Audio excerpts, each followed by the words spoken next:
Then say their full channel name. Hello, everybody. Hey. Who's all out there? If you guys could, just let us know you can see us good, hear us good. We're inside tonight, so our Wi-Fi should be better than it has been.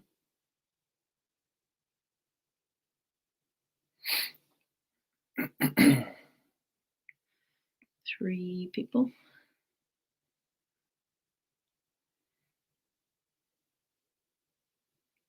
How's everyone doing tonight?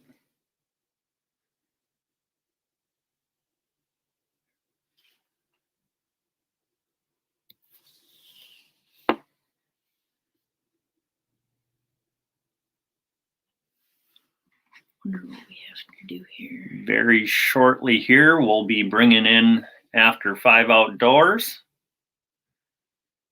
We're not all that great at technology, so hopefully we can figure that out. Survival LT is on. Blades is on. Hey, Survival. Hey, Blades. Thanks for coming in.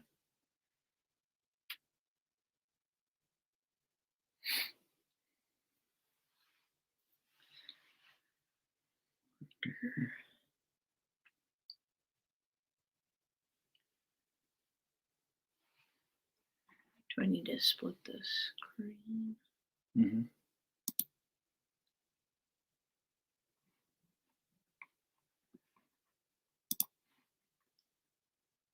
Yeah.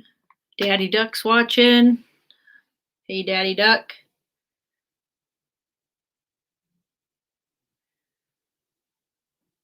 Okay, gotta send the link again. Trying to get Cody on here from After 5.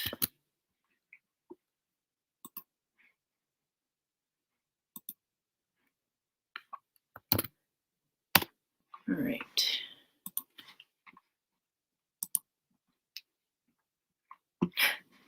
Well, I sent the link, so hopefully. Just click on it. Sent the link, so hopefully.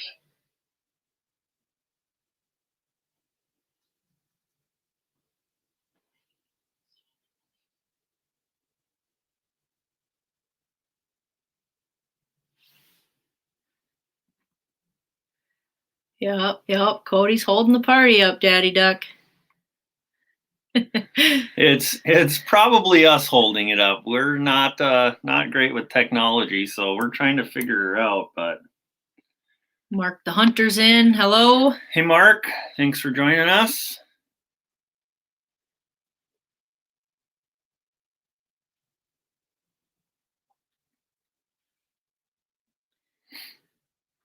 Let's see.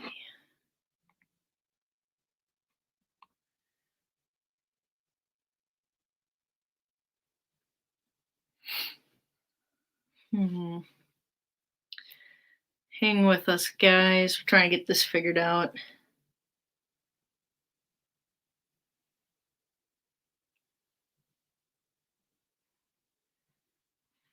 Okay. All right. We'll put it in the chat for you then.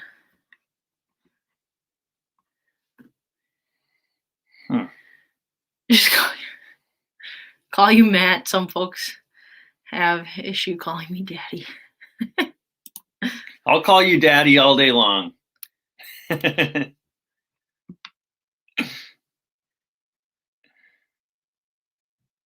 right. After 5, you can click the link. Hopefully that works now.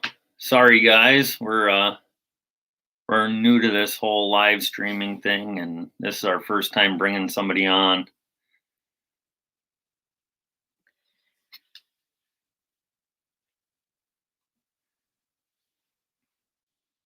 Oh, there we go. I see you down there. Get him in. Yep. There we go. Hey guys, can you hear me okay? Yep. Yeah. Perfect. All right. I, for some reason, could not get the Instagram messages on my computer, so I don't know what's going on, but.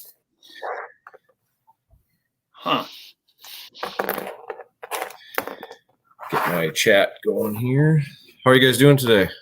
Good. We're doing good. How about you? Cold. Yeah, it's cold here.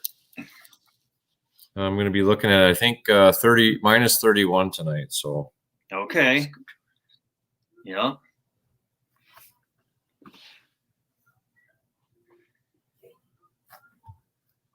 So, yeah. How many people we got in the chat here? 6 people watching 6 right people now. so far. How's everyone doing tonight? Everybody doing good? Staying warm? I saw some videos from down in Kentucky earlier today, and man, did they get an ice storm. In Texas. We don't have to worry about an ice storm here. We just have to worry about everything turning to ice. Yeah. Yeah. Yeah. It should be making us a bunch of ice on the lakes, though, so we might get some late season ice fishing in. Right. It's like we almost really don't need it now. I mean, it was doing pretty good because now this is going to prolong the ice season to going to open water, Yeah. Yes. So, yep, it will. But how do things look? Oh, go ahead. You go ahead. This is your show. I don't mind the ice going into April, though. I like being out on the ice in 60, 70 degree days and out there in shorts and a t-shirt catching panfish. Yeah, it's all right. Usually by that time I'm ready to get on. I'm ready to get the boat out. Yeah. So your mom says hi from Lake Winnie. Hey, Mom, how's fishing? I know it's been good because I talked to you probably 10 minutes ago. Remind everyone too, there's 10 of you in here. Make sure you hit that thumbs up for these guys, please. Yeah, that would be great. It's well deserved on their part. They're doing a great job running a great channel. It's going to be very, very interesting to see, watch you guys progress. I am excited. Yeah, well, thank you. So if one of the moderators could too, if we could get Cody's link for After 5 Outdoors in the chat. If everybody would go and subscribe to his channel, that would be awesome. He puts out some pretty cool videos. My favorite video he did was his bear hunt with the handgun. Still can't get over how awesome that was. That was a pretty unique experience. They usually don't work like that. Yeah. But that one worked out. Yeah. So I just finished my Strike Master video today finally after 4 attempts at filming it, and so I finally got that thing done, and so get that out. But I was just gonna say I kind of feel like I'm copying you because but you guys did a 24 volt, right? You did right. Yep. Right. And I've been working on mine for like a month and a half, and I keep just stupid errors like drilling in water too shallow and hitting mud and ruining blades. Yeah. And having to wait a week for blades to get here and all that. And I did that twice. So gotcha. Yeah. Well, hopefully that video does good for you. Ours certainly surprised us and did really well. So yeah. Right. And that's one thing is like you guys, you did the titling right, and you hit, you did the search engine optimization is so key in this whole thing. Yeah, we're really starting to find that out. Right. Yep. And the quicker you learn that, and I think anybody in the chat that's a YouTuber as well will agree that we all focus on subscribers. We want subscribers. We want to hit that 1,000. Want to hit that 1,000. And when really it's your view duration, which is your watch retention, your watch hours and stuff is really the most important. If you focus on that, you'll win. On the back end. So yeah, for sure. For sure. Like to say hello to Backwoods coming in and Bicknell Bunch. Bicknell's in the house. Jersey Boys. Hey, Jersey boys. Free to prowl. Free to prowl. They're headed north to Lake Superior to chase some trout. Gotcha. I read an article yesterday. I believe they had to go out and rescue 30 fishermen out of the Lester River area. The ice sheet broke loose and 30 people started going for a ride, and they had to go rescue them. Don't you kind of, in a way, wish you were there and you could have made a video out of that? Oh, man, that would have been awesome. Yeah. So, yeah, if you're going to Lake Superior chasing trout, make sure you're careful. Keep an eye on the wind. And I don't know that I would go out of the Lester River area right now. Right. Have you been on Superior in the winter? I have not, but that is a bucket list trip of mine. Right. It's so far for me. I'd like to research a little bit and I'd like to try that sometime, but yeah, I just don't have the experience, and I'm pretty careful about the ice. That's one thing I'm very careful of. Yeah. Yep. So is it okay to mention something? I just got a IG message from someone that you guys are familiar with Wyatt from Tubby Guy Outdoors, right? Yep. He is 5 away from 1,000. Wow. So yeah, could we get Tubby Guy's link in the chat, and if we could get some people to go over there and subscribe, push them over 1,000, that would be awesome. Yeah, 5 more. So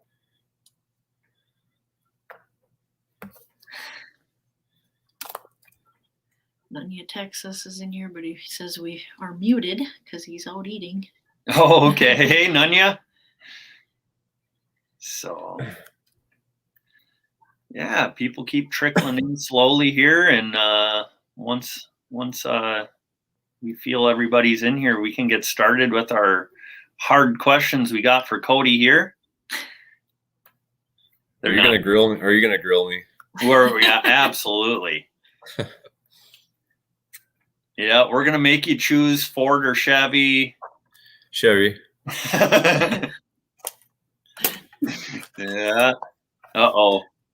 You're gonna start getting roasted in the comments by them Ford lovers. That's all right. Hey, we all got to get along. If we all drove the same thing, we wouldn't have anything to tease each other about. So exactly. Yep. Yeah. So we drive a Ford. Oh boy. I'm not saying I'm in love with it, but we got a good deal on it, and it's been good to us. So, way to go for me, huh? Yeah. Tick off the host right away when you come in. Yeah. Yeah. So yeah. Well, I think we can get started. We got quite a few people in here, and so I guess our first question for you is, when did you get started with YouTube? Why did you get started with YouTube? And just a little bit about your YouTube channel. Okay. I started this channel January 24th of last year. It is something actually, like, for the past probably 10 years, I have wanted to do something in the outdoors. It was either guiding or because I went up into the islands on Lake of the Woods, and I'd never been up there before. I lived here most of my life and just fell in love with it up there. And I wanted to do something up there, but I'm not, well, at that time I was not a public person. Like, getting me in front of a camera, I would never do that. Would never put myself out there. Yeah. I'm just not a public speaker. Well, in my career path, which I won't say what I do, but I got into another realm of my career, I guess, that public speaking and a lot of other things like that were part of that. And it's not something that I knew getting into it.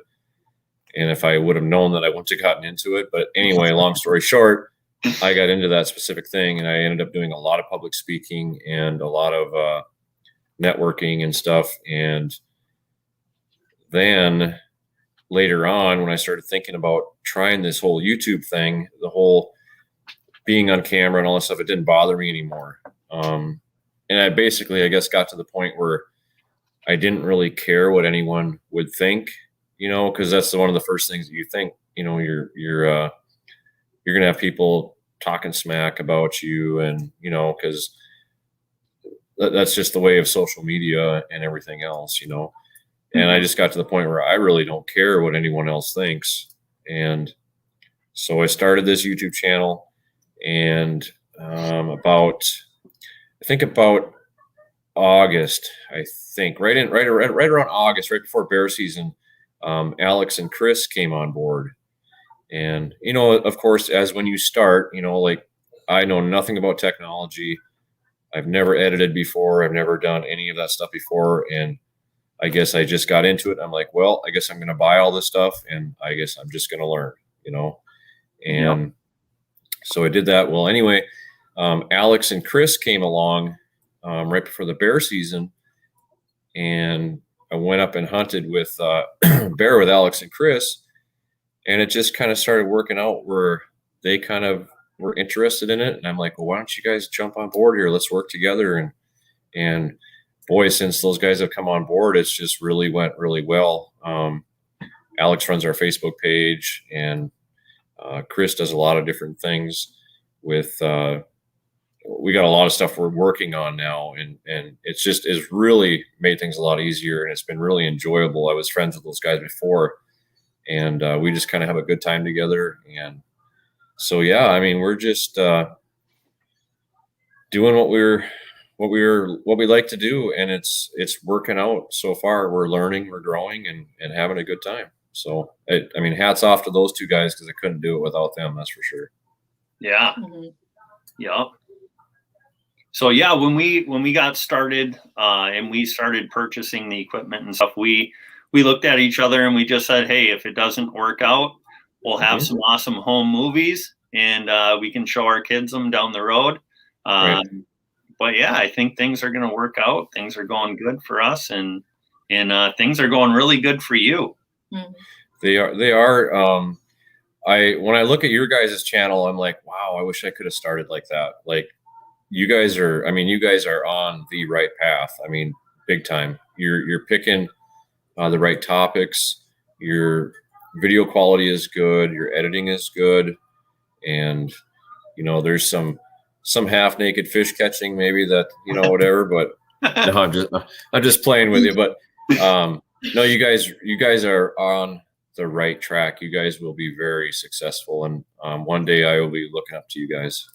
So, well, thank you. We appreciate that, and on days when things aren't looking good, it's always nice to get that encouragement from people who know what they're doing and can redirect you back in the right direction. So, well, I'll tell you what. There's been many days where I'm like, oh no, this ain't gonna work out. And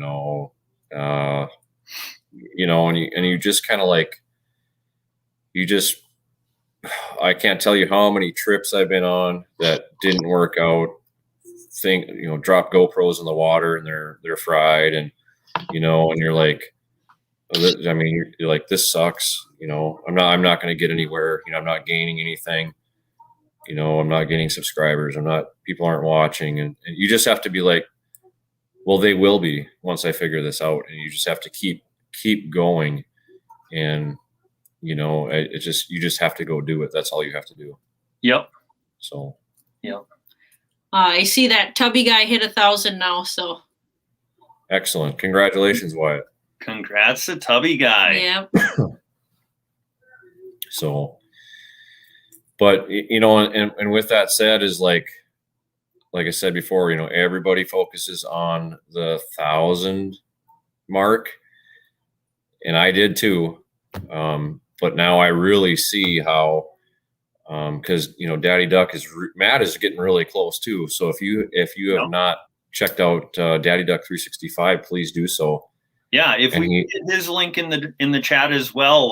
Last I looked, he's at 966. So he's getting close, and he's excited, and I share that excitement with him because I remember, not that long ago I was there. But the thing is like, focus on your watch retention, or your your view retention, and your watch time, and that is the big thing. I mean, I never thought about that before, because when I was getting close to 1,000, because I hit 1,000 on December 15th, so it's not very long ago, but I had like 65 or 6,600 hours of watch time, and I was, the month of November, like halfway through November, it really started to click along, and I started gaining those people. But I remember I was so disappointed, like, I was getting all this watch time, and my retention was going up, but I could not gain subscribers, could not do it. And I'm like, what's the point? And you know how you get down when things aren't going your way. They're going your way, but I guess in my case, I was too dumb to know they were going my way, but that's the key. I mean, you just got to stick with it. Never give up. Yep. So, yeah.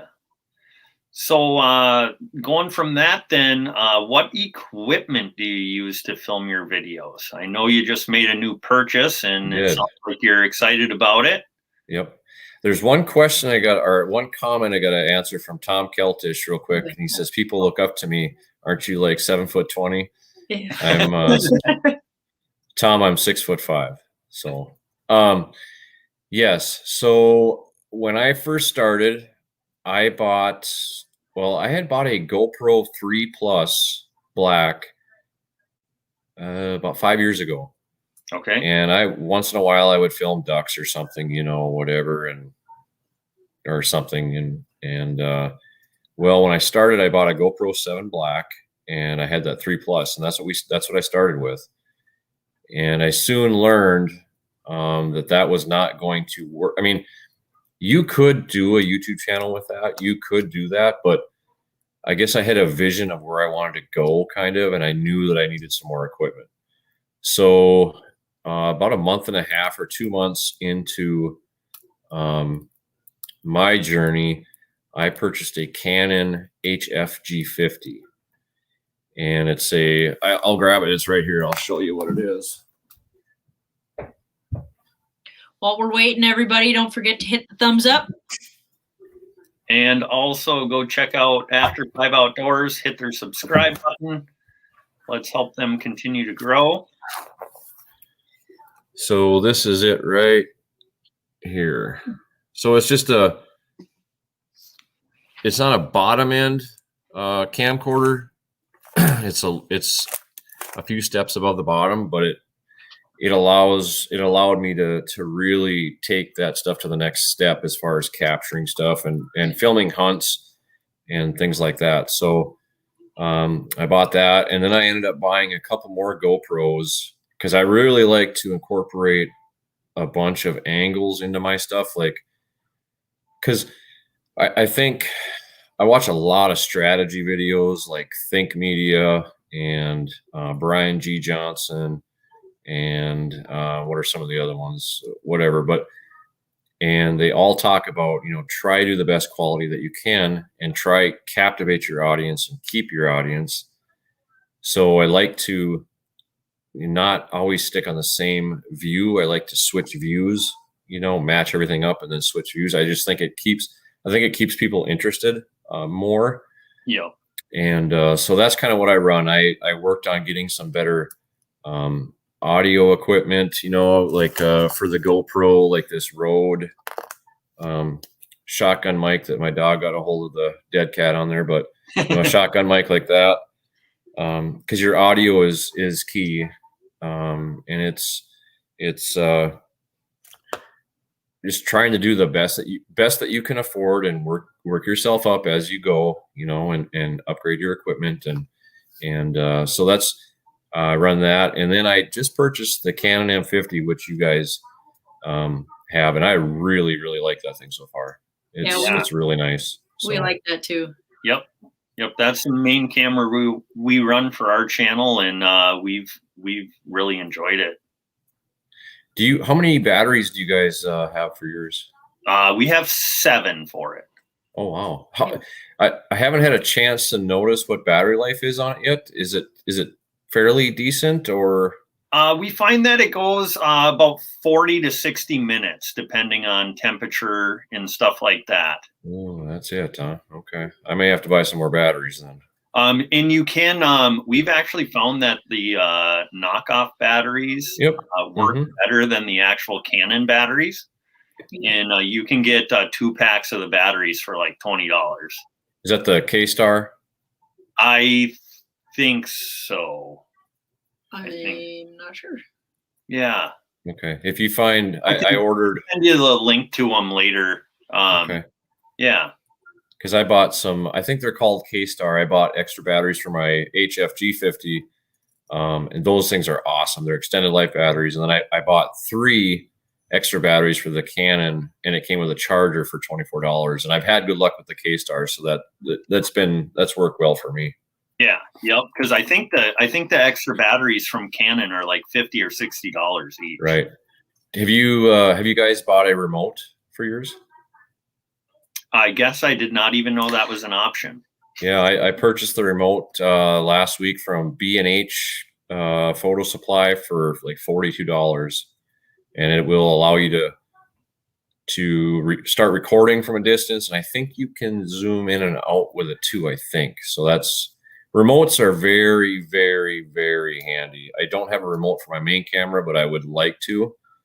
But I probably will be upgrading that main camera at some point. But a remote is super handy when you're trying to self-film. It's super handy. That would be nice. Yeah, we'll have to trade links later on. Sure. So, yeah. So yeah, went over equipment. What do you like to edit with? What program do you use for editing, and maybe even what kind of computer do you use? Well, liking my editing software and using it are 2 different things. I'm using Adobe Premiere Elements 20. Okay. And I've had some real battles with it from time to time. And I think that, part of those battles are probably self-induced because I don't know what I'm doing. But some days it works really well. And some days, like, I want to throw my computer through the window, it just, but I don't have unlimited funding. So to get a Premiere Pro and pay, I can't remember what it is a month, $20 or whatever, a couple $100 a year for editing software. Yeah. I could do it, but this has just worked out better. But in a way, I wish that I would have started with Premiere Pro and that may not be what I go to, but when I make the switch now, I've got to relearn a whole nother system. Yeah. Right. Yeah. But starting out, since I've never I'm serious. At the beginning of this, I could send an email, and that was about the extent of my technological experience. So it was a huge learning curve to start. Yeah. So.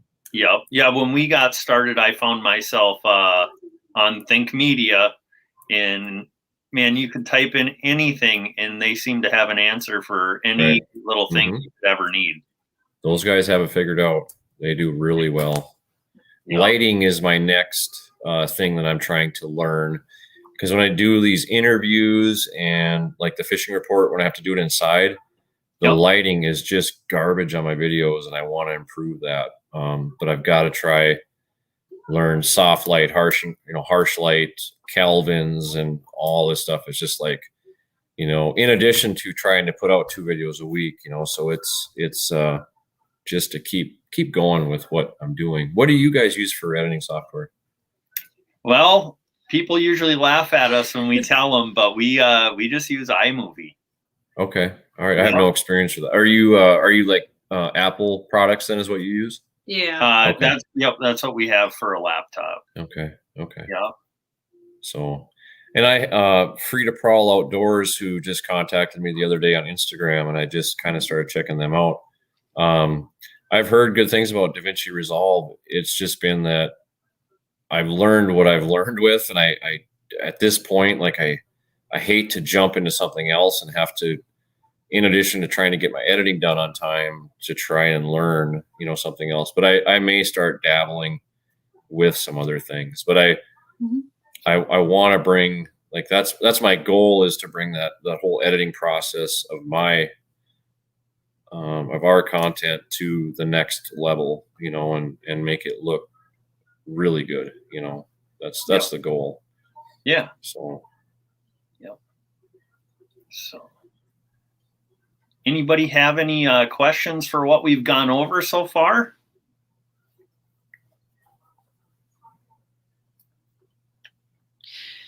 And if you haven't already, hit the thumbs up. Hit the thumbs up. Go check out After 5 Outdoors. Subscribe to his channel. Awesome stuff on there.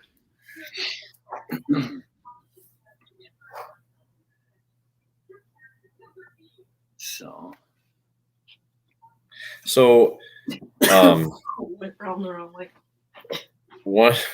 One strategically, what do you guys, when you guys are, you know, because we're all in this together, and it's just, I always like to, like, I love to talk, you know, if you ask Matt, I talk to Matt from Daddy Duck 365 all the time, and I'm always trying to talk strategy, and I'm really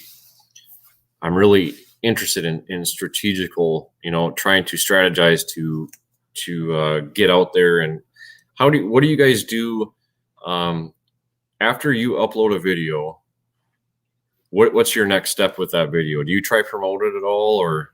Yeah, so depending on whether it's a hunting video or a fishing video, I'm a part of a ton of different groups on Facebook. So if we post an ice fishing video, I share that to probably 10 or 12 different ice fishing pages. If it's hunting, I'm a part of a ton of Minnesota deer hunting, Minnesota whitetails. I'll share that on there. There's a ton of Minnesota waterfowl pages that I'll share waterfowl hunting to. And then I just share it on my my personal Facebook page and on Instagram. Now, you do have a page for Live in MN Outdoors, right? We do. Yep. Okay. Yep. I see Free to Prowl has a question there. I'll answer that in a minute. Do you guys do anything with Reddit? So I heard the Bicknell Bunch mention Reddit the other day. And so I set up an account, but man, that looks complicated to me. I just started this morning, and I'll tell you though, it works, because I've already gained I've gained a few people today, and I have a feeling they come from Reddit, because you can look, well, I won't update till tomorrow, but you can look at each video that you upload, and it will tell you how many subscribers that video has gained you, or how many people have subscribed from that specific video. But I posted just a select couple links, and it has worked. So yes, it is very complicated. I feel even dumber than I normally do when I jump onto Reddit, because it is a lot, but it is, I think it is going to be a great tool. And Jay from Bicknell Bunch turned me onto that as well. And I think that Reddit is, I guess I can't say at this point, but I'm almost wondering if Reddit might be more beneficial than Facebook. Okay. As far as sharing, because you get so much, I guess I find sometimes, because, you know, I do the fishing report once a week for 4 lakes in 2 different states, and I have them all together, because I'm not going to do 5 different videos. I'm not going to do it. Yeah. And I get a lot of drama on Facebook. You know, there's always, and I don't care, like, whatever, you know, so I'm gonna sleep just as much that night as I was the night before. Yeah. But it's just like, and sometimes I guess that drama could help you a little bit, draw some more people over to see what's going on. But I just am not about drama in my life, you know. But so I just wonder if Reddit may be more beneficial. You know, I guess we'll see. We'll just see how it goes. But that question that Frida Prowl had, and if you guys haven't looked at his channel, I've looked at it briefly, and their content looks pretty, like, really, really good. It'll be something that I'll be taking a look at more. And so if you haven't checked that out, just take a peek at it. But he's talking about search engine optimization. So I am not a guru, but I've been studying the last few months. And when I do a title, so I guess to back up a little bit, when I started this fishing report, and if you're, it's not like I have YouTube figured out or anything like that, but I have figured out some things that have worked for me. And I think if you can offer a service, or if you can offer something that answers people's questions, or if you can find something that is in your area that is very popular and you can capitalize on that, you're gonna get people coming in. So I was trying to figure out what could I do that would accomplish those goals. And one day I was like, oh, a fishing report. I've got Lake of the Woods right here. I've got a lot of lakes, and I actually was working on Mille Lacs when I started this, but luckily that kind of didn't pan out because I have all I can basically handle with what I have right now, trying to do all this and whatever. But so when I started the fishing report, I'm like, well, what am I going to call it? Well, I ended up calling it Upper Midwest Fishing Report. Well, my channel was pretty new when that started, so I didn't have a lot of subscribers. And when it first came out, it got like 250 views, which I was very happy with because I was pretty new then, Yeah. And as time went on, and it got into the fall, I started to learn more about this whole titles and optimization things and all that. And I'm like, well, Upper Midwest is really, really, is really broad, like, I mean, that could be Nebraska, that could be, all over, which when I started it, I thought, well, that would be good because anyone that would see it kind of in the Upper Midwest might click on it, but that wasn't happening. So after watching videos, I was like, well, okay, Lake of the Woods, Google Trends is something that you guys should really use too. Anybody that's, making videos, if you're making titles, use Google Trends and either use that to give you ideas on what to make videos about, or use it to make your titles, because Google Trends will tell you what people are searching for, because YouTube is the #2 search engine in the world, right? Yep. So I go to Google Trends and I start typing in topics that would make or titles that I think would make a good fishing report. And Lake of the Woods was always the highest in the search engine optimization, or the search results. So I'm like, Lake of the Woods and more, I just kind of clicked. I'm like, okay, that's the way to, I think that's the title I'm going to use. And so when I do my tags, for the, in the tag section, I go to the search box up there and I type in lake, and then you start getting the results on the end of lake. You get all kinds of different stuff. Well, then you go lake of, you get more different results, and then you go lake of the, and then you start getting woods, stuff like that. Well, Yep. all those phrases that come up in that search box, those are the highest search phrases. So then you put those in your tags, and you start gaining. So where the fishing report, started at 200 views a week, and then it went to like 600, and sometimes it would hit 8. Now is getting me about 2,000 views a week just on the fishing report. So by using those strategies, and I think it's also that I've been doing it a little bit longer too, but I think those strategies are really helping us. And also sharing them to Facebook and all that stuff. But I think using all of that has really started to push that. and hopefully they will continue. So, yeah, yep. And this winter, especially, I've noticed ice fishing is getting huge. It is. It seems like everybody is going ice fishing now. Mm-hmm.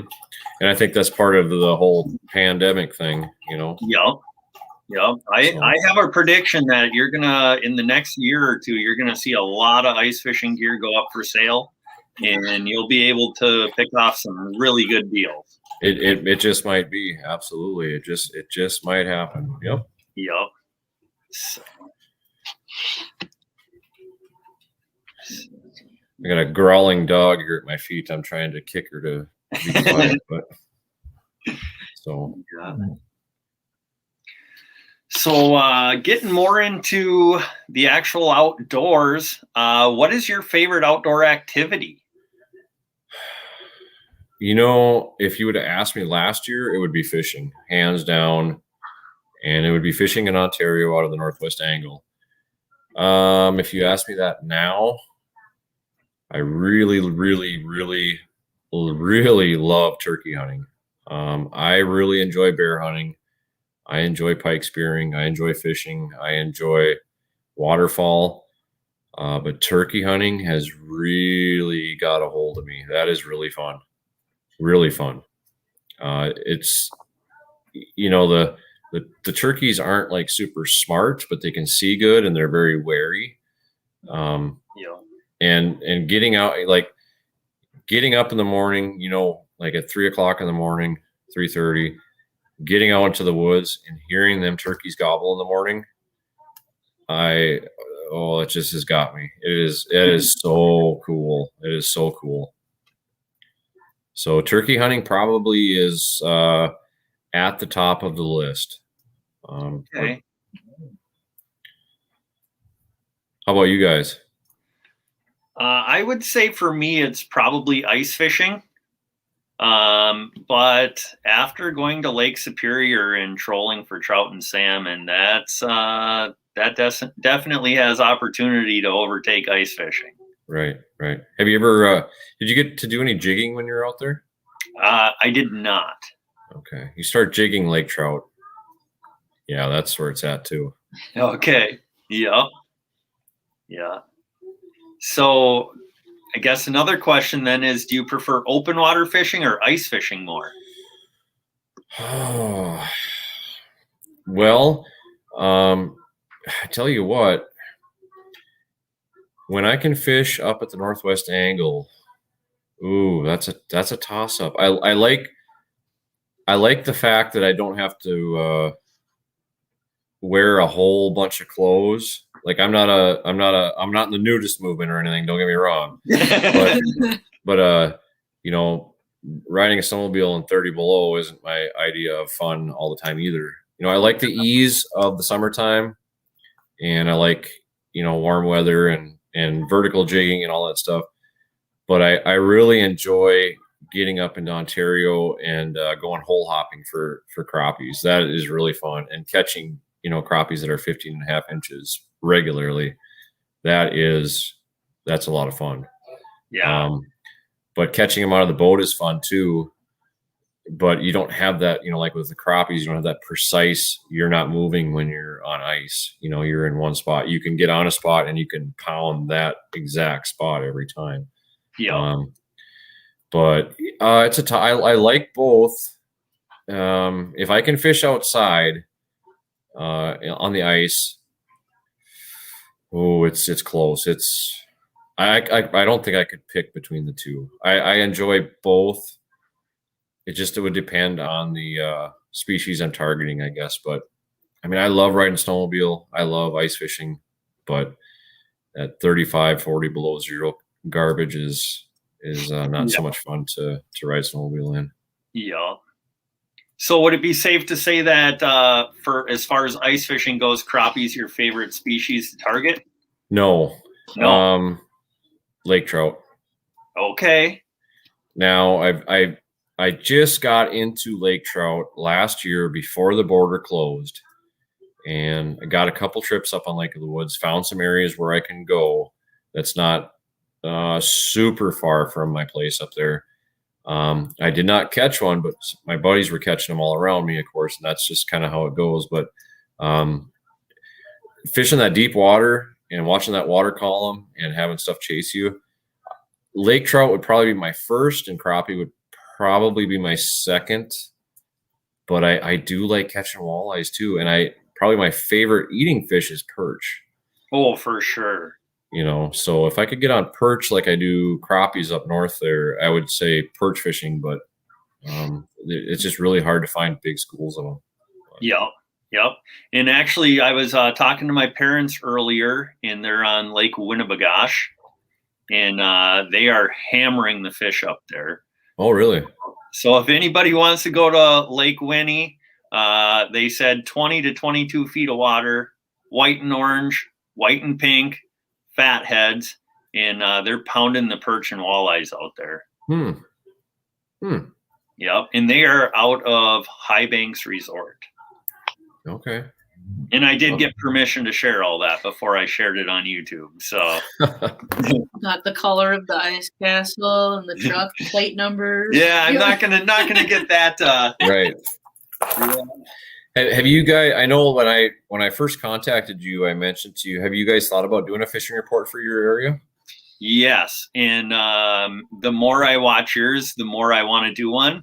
And I think I would primarily do just a Mille Lacs Lake. I could add in some of them others like Winnie or Leech, but Mille Lacs Lake is such a huge draw, and I have put it into Google Trends, and that is searched an incredible amount of times. I think this is just my advice to you, but I would try to do all three, because excuse me, that was another strategy of mine when I started this, is like, okay, not only am I trying to build a viewership, a subscriber base, but my goal, I'm not ashamed. Some guys are ashamed of it, and I don't know why. My goal is to try to make a living off of YouTube. That is my goal. Yep, that's our goal as well. At the end of the day. So I'm thinking beyond of just viewership and subscribers, but I'm thinking you're not going to make a living off of YouTube revenue if you're doing outdoor stuff. Yep. You're going to need to find sponsors. So try find some resorts, and how I presented it to them was, you guys are going to get free advertising. I don't know how much. I don't know how many people are going to watch this, but I'm certain that at some point there will be some. All I want from you is just, general depths that you're fishing. I don't want areas. I don't want spots. I want them, but I'm not going to share them. But lure colors. What bait is working best? Are you, really ripping jigs, or are you really subtle, or whatever, And I just want to put that out once a week. I want your availability. Do you have availability for people to come and stay at your resort? And I will put that out once a week. I will contact you on Monday afternoon, get your information, and I'll have a report out by Thursday. Yep. And so I actually went and through some friends of mine, I asked a lot of questions like, who's the most reputable resort? Because I don't want to be involved with someone that's involved with over limits and shady stuff. You know what I'm saying? Yep. So I was able to find some good, reliable people, and some people that other people knew, and I get a report from them once a week. But my goal is like, okay, so I'm promoting a resort or a guide service, and I'm also promoting myself by doing the report. And having my name tied with those resorts and guides is going to give me a little bit of credibility. Plus, it's going to make them happy when people call and say, "Oh, I saw you on so-and-so's fishing report. Just wanted to check out and see if you still had any availability." Well, when I get calls now from the resorts, I talk to them, and they're like, "Yeah, 15 people called this week that said they saw our name on the fishing report." That makes them really happy. Yeah. Well, those resorts and guides generally have some brands or companies that they work with. Well, and they tell those brands or companies like, hey, this guy is, doing this YouTube channel and he's starting to grow and he's really helped us out. Would you be interested? That's how you get your, you start getting other companies to look at you and like, hey, I want to put your name on, or I want to put our name on your fishing report. And that's how it kind of worked with me for Alumilite houses. And what I did is when I proposed the idea about Alumilite, I told the guy that contacted them for me that knew them, is like, look, I will advertise their brand for free for the remainder of the ice season. And if they like what happens or they're getting customers out of it or whatever, we can negotiate something at the end of the ice season. And I learned that from, I don't know if you guys ever heard of Dave Ramsey before. Oh, yeah. Yep. So I used to listen to him. I followed his stuff like really closely until I started YouTube, and now I'm just broke all the time because YouTube has cost me a ton of money. But that's what he said. That is one of his suggestions. Like, if you're trying to get a job, if you really want to work for a company, tell them, look, I'll just to show you how I work and what I'll do. I will come work for you for a week for free, and prove to them that they want you on their team. And more than likely you're going to get hired, So I just kind of applied that to this thing, and we'll see where it goes. And we're working on another sponsor right now that will really help us out if we can land that. But it's just trying to figure out the business aspect of the whole thing too. And it's all one big game, one big strategy. If you're going to do something, make sure that you look at all of the angles that endeavor could help you out, So. Yeah. So sponsors, when negotiating with a sponsor, how do you go about evaluating your worth to them? Well, this might sound really silly, I guess, but when I look at it, I look at myself like I'm nothing. Like I have something that I have to really, because I am. Yeah. I mean, I'm a small YouTube channel. I have nothing to offer other than a little bit of free advertising for a few people, right? Yep. But I have heart and I have drive and I have determination, and I'm going to make it one way or the other. And, I just, look, this is what I have to offer. I'm offering it to you for free. If you don't like it, we part ways at the end of the day, and it's no sweat off my back. It's no sweat off your back, because they win anyway, either way. Because if 1,800 people are watching this fishing report every week and they see that brand, 10 times, well, that company just got exposed to 18,000 people. Yeah. So they won, Yeah. I got views, they got exposure, so they still win. I mean, they have not, unless I were to do something really stupid, which I'm not going to, I have a professional career that I work at where I can't make stupid mistakes, but, they really have nothing to lose at all. Yeah. So that's it was just every day, I guess, when you get up and you're going out and you're going to start doing this, make sure at the end of the day that you've learned at least one thing, or because you meet people, network, meet people, and just do the best you can and you'll make it. I mean, YouTube it is not easy, as and I know, and everybody else here in the chat, because everybody else in the chat here is a creator that I know of. It is not easy, but if you put everything into it and you keep trying, you will get somewhere. I mean, Mr. Beast, like the #1 YouTuber, he uploaded for 5 years with like a iPhone way back in the day, and nothing, and all of a sudden, bang, one video took off, and now he's like the #1 YouTuber, you know. Yeah. So you just can't give up. So Yeah. Has there been anything in the chat? Let's see. How do you promote a lake when you can't keep any fish? Like walleye. I believe they're talking about Mille Lacs. We're talking about Mille Lacs. I mean, a lot of people like to go out there and catch and release. When I go out there, I'm not necessarily going out there to catch fish to keep. I'm going out there because of the trophy potential on that lake. And one of my goals has always been to catch a 30-inch walleye. And so that's why I go out there. And it's just fun, enjoying the outdoors, spending time with friends and family out there. The adventure is always worth it. And there's other species of fish too. It's not just walleyes. Yeah. Yep. You got perch out there. They're not like they used to be, but you can still catch them.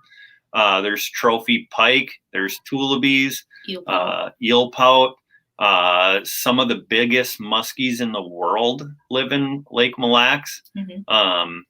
There's giant smallmouth bass. Some people have said that it's the best smallmouth bass lake in the world. I'm not a bass fisherman, so I don't know that, but you know, it's a heck of a lake. And if things can get figured out, you know, one day it'll come back to where we can keep fish again. So just listening to that, just listening to you talk about that, just for, you know, the brief time that you did, I thought of about 6 different video ideas. Yeah. And one would be, I would imagine that you have a fisheries department not too terribly far from there. I'm sure. Okay.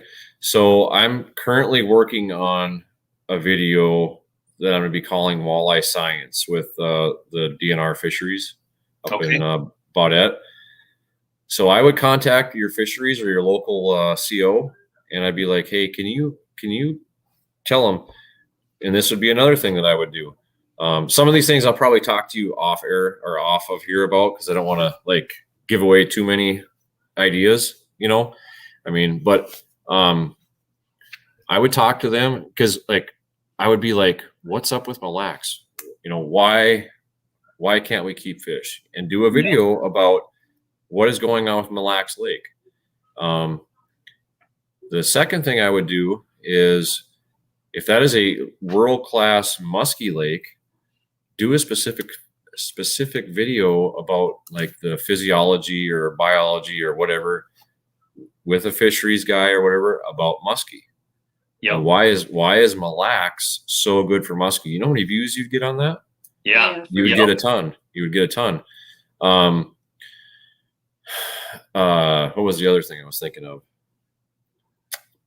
Can't even think. Smallmouth bass. Yeah. I seriously, if there's big smallmouth there, I would learn how to bass fish when the ice comes off. Yep. Yep. I would, because, you know, if you can catch, you know, bigger smallmouth bass, people will watch that too. And especially if you can learn how to fish them in the wintertime. Yeah, you see, you never hear of anybody catching them through the ice out there. Right. And I can go to Lake of the Woods, not like I'm some superstar. I'm not trying to say it like that, but I can go to Lake of the Woods to some select areas that I've learned and catch smallmouth all winter long. Huh. You know, it's really cool. They are, I don't know if you caught smallmouth before, but they're really aggressive and stuff in the summer, but in the winter, they're really lethargic. Yep. And watching them come off the bottom, you know, it looks like on your Vexlar or your Markham or whatever, looks like a freaking tennis racket, you know, just like this. And all of a sudden you feel that whoop, and you set that hook, and then, I mean, it's pretty cool. Yeah. You know, so Blades LLC, I think I did take that survey. And this is another thing. Do you have a wildlife, a WMA in your area, or a wildlife refuge, a state run one? So we have the Sherburne National Wildlife Refuge just down the road from our place. along with a bunch of others as well.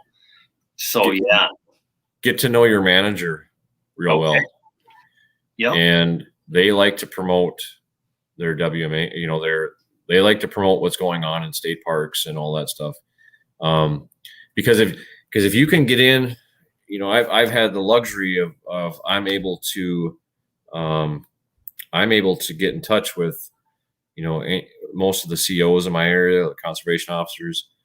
I've gotten to be pretty good friends with the wildlife manager out at Thief Lake, and they're always wanting to like spotlight their trails and there is just so many video opportunities for things, that you would normally overlook, and people watch that stuff. And so like in Minnesota, we've got, plug my computer in before it cuts me off, but we have, what do you have? 5 million people in the state. Well, like it's more populated where you are than where I am. You couldn't find, you can barely find 5,000 people up here, but, so you want to target, like when you're making videos and you're doing all this stuff, like you want to target your home area, obviously, because those are people that are probably going to support you the most right away. Yep. But you want to target those fishermen in the metro because you have the big group of people and they're going to talk. So if you do a video that they really like they're going to tell their friends and they're going to pass it along and you're going to kind of snowball, Yep. So just by doing the whole state park thing and, WMAs, like how far are you from like Lac qui Parle? I have no idea. Okay. I don't know anything about that. Okay. So it must be Carlos Avery Wildlife Management Area, Lac qui Parle, Minnesota. It's down by Marshall, or not Marshall, but is that down by Rochester? No, it's on the other side. Is it Montevideo? Okay. I can't think. Well, anyway, that's a big WMA. That's a high. There's a lot of people that duck hunt there. Being, you're in your area, you're a little ways from there. I know you're a little ways from there, but that would be something to target as getting in touch with those guys and doing videos about waterfall. Gotcha. Seasons and stuff, like, because that's what we've been doing up here is before, and we really missed out on an opportunity this year with a video that I've been trying to get done all year and didn't happen, and that would have been a big video. But it's like your regulations before each season.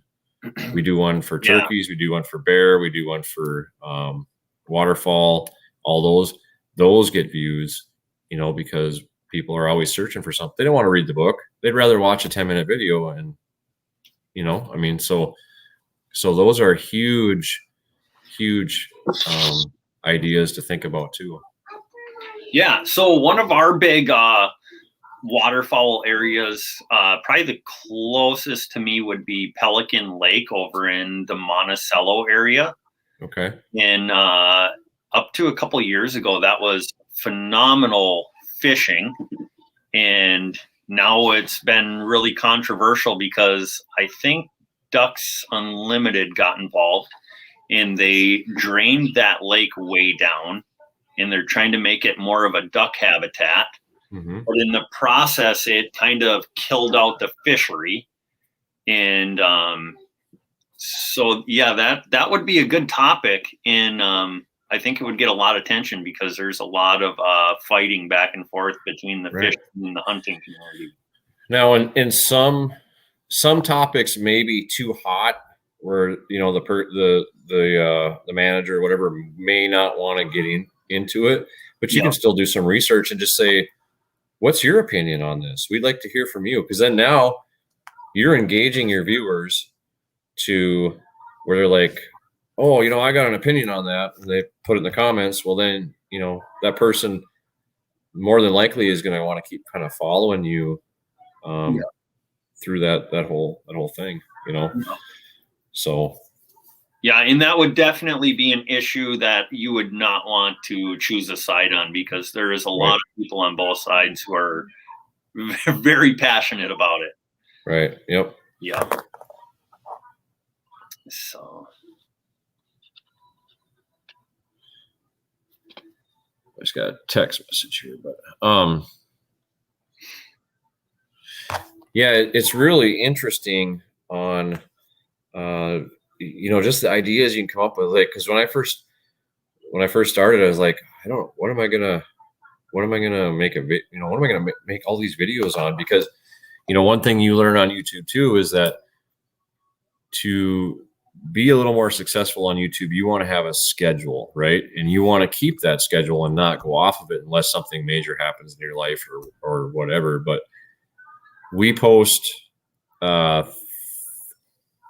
Thursday and Sunday. okay. And for a while there, I was doing it once a week. I just couldn't do everything, Yeah. But the more you can post, the better, because you're showing YouTube that you're going to be consistent, you're going to keep posting, and you're going to do all this. But you don't want to okay, I'm going to go 3 times a week and then overwork yourself and burn yourself out either. Yeah. But excuse me, posting 2 times a week has really, really been good for us. It's really helped, because I noticed that that's the one thing with the fishing report is that, okay, it does in the summertime, it's Lake Vermilion and Upper Red and Devil's Lake and Lake of the Woods.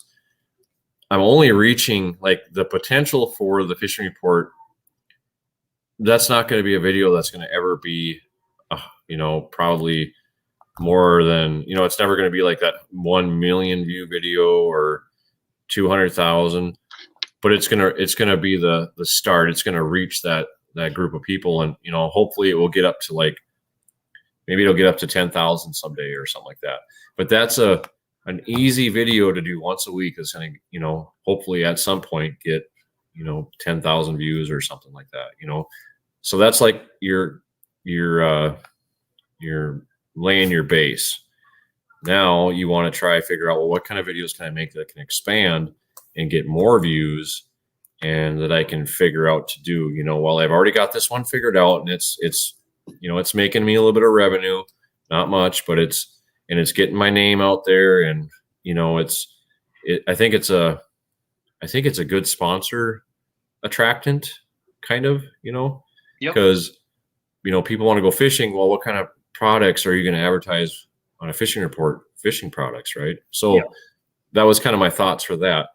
And, if a person can come up with something, on the entertainment side and grab more people that you can do once a week too, now you kind of got it made, and then now you can explore a little bit and branch out a little bit and try some other things, because you've got these established things that are working for you.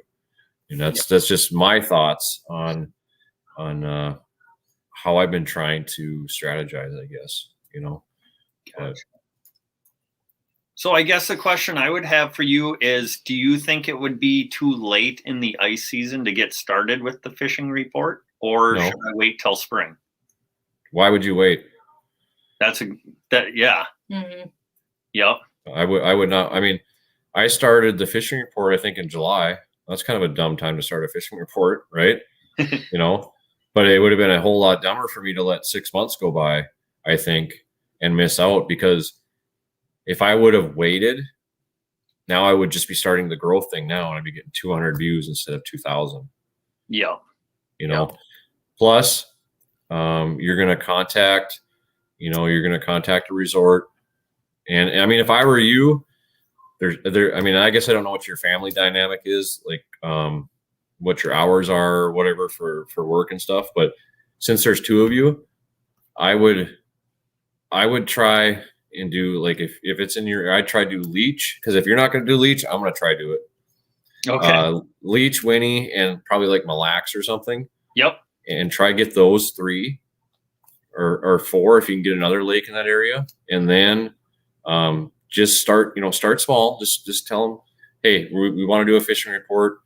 and we want to do it once a week, and we'll put your name out and your logo out for free and your availability. Do you have availability for customers, whatever. We want to start it and try to get the kinks learned the rest of this ice season. Yeah, because you only got like 16 days left of season, right? Yep. But that's what I would do, and get it learned, get it figured out, and then, just if you're going to do something, because if you procrastinate, you're wasting time. Yeah. I mean, I'd work on it tomorrow. That's just my opinion. Okay. Don't let an opportunity pass you by, because someone else may grab it. Yeah. Then what? Yeah. So then I guess another question is, Mille Lacs is a fairly big lake. Would you get a resort from the north, south, west, and east side, or would you try and stick to 2 or 3? So that's what I did with Lake of the Woods. I wanted to get, Lake of the Woods is obviously a very big lake. Mm-hmm. So I wanted to get someone from Warroad, I wanted to get someone from Baudette, and I wanted to get actually 2 from the northwest angle, and only 1 ended up panning out. So, which is fine with me. So now I have 3 different places on Lake of the Woods. And so on Mille Lacs, if Mille Lacs is pretty good size, the lake, the dynamics of you fishing a lot. So you decide what you think, what would you want to know if you were going to watch, and that's with any video. When you're gonna make a video and you're gonna watch, or you're going to make a video that you would want to watch, right? So you decide what you would want to watch, and that's what you do.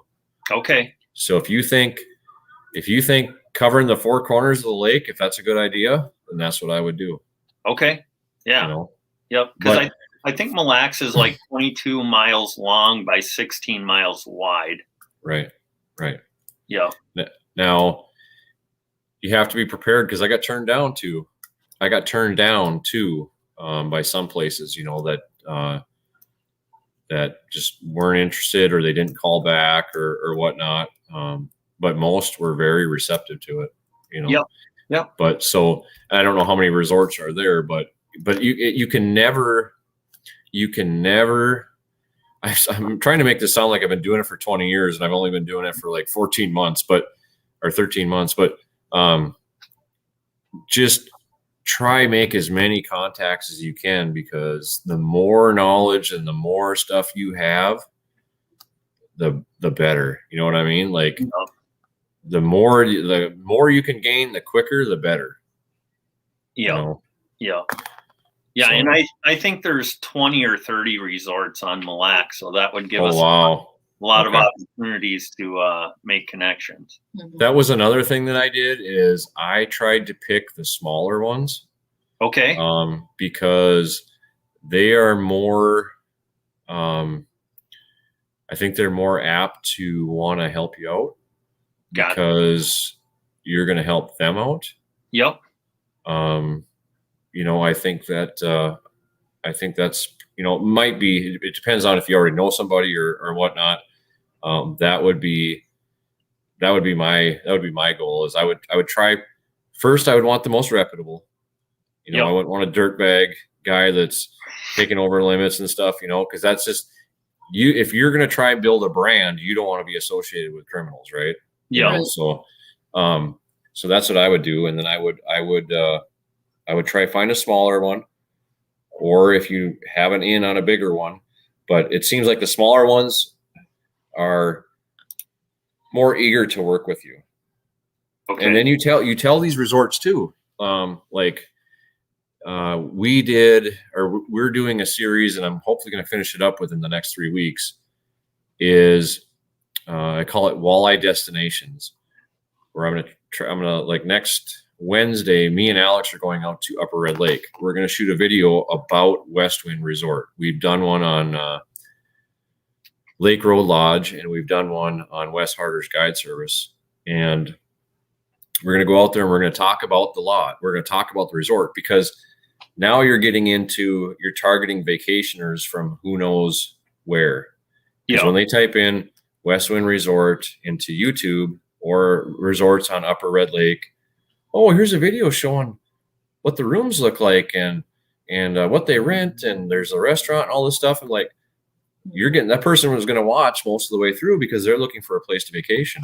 Well, now you just did the resort a favor because you just cost them nothing advertisement, right? And you're getting views, you know, so it's a win-win. It's a win for the resort no matter what, almost no matter what happens. Yeah. You know, because they're getting all that exposure for free. Because if they were going to pay to have a company come and make an advertisement, it's probably going to cost them, oh, I don't even know. It probably cost them $100 an hour or something, you know? Yeah. Well, now here's another thing.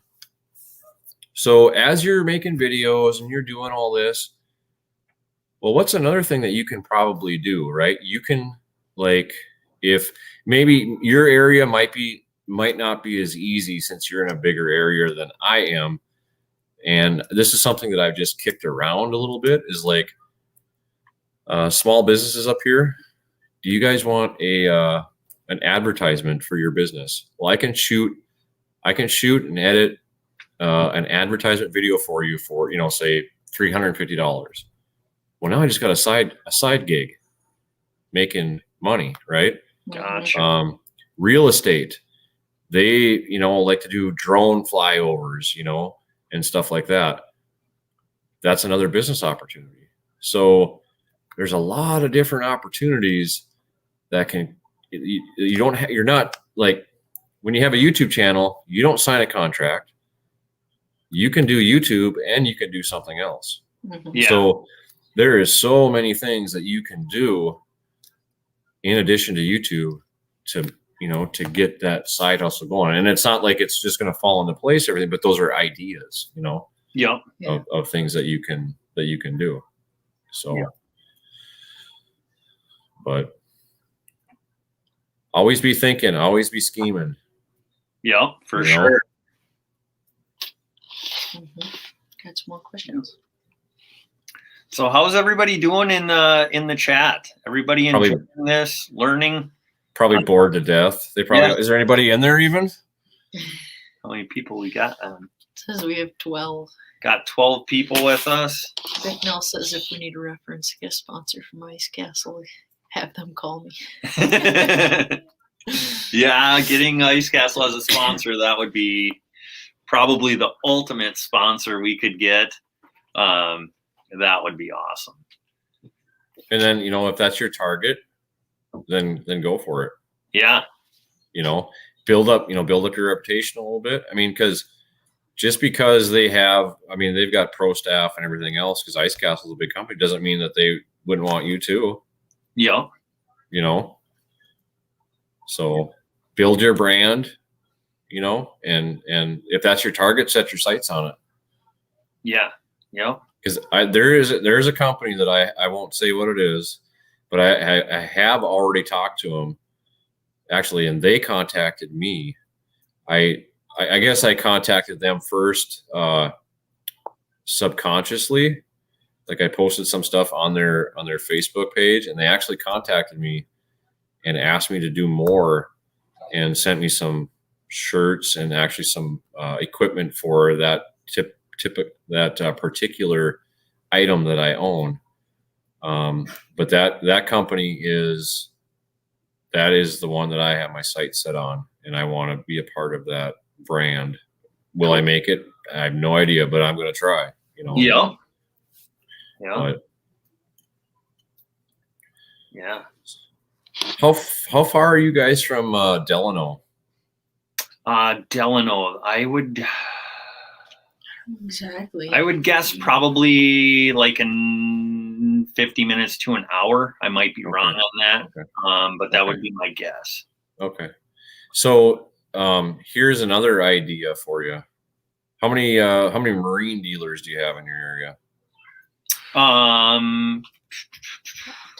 Quite a few. A lot. Okay. But there's one in particular that I would love to partner with. Okay. So what you do is when you're comfortable, like if you're totally comfortable with what you're doing. So here's one thing that I learned too, is, and this is something that I want to talk to you about, is, you know, when you're comfortable with what you're doing. So here's one thing that I learned too, is, here's one thing that I learned too, is, when you're comfortable with what you're doing. So here's one thing that I learned too, is if you have a goal and you have one shot at it, right? So you want to be comfortable, you want to be confident when you go after that goal. When you get to that point, go to that marine dealer and be like, hey, I'm gonna have a small YouTube channel and this is what I do. I would really like to do a specific video on like this Alumacraft Competitor 185. Would you, if you have one of those, would you pull it outside and let me do a video on it? And more than likely they're going to let you, because you're going to tell them, you know, in the video, I will put your logo up there that, you know, you were the dealership that allowed us to basically borrow this boat in the parking lot and do a run through video of it. Yep. Do some pans of their signs, of their storefront, of their interior, and say, you know, for you doing this, I'm going to make a, you know, I'll make a little advertisement for you. And now you have another video too. Yep. Now you got 2 videos. You've started your work campaign to try to get a sponsor, because they're going to remember you. If you do a good job, they're going to remember you.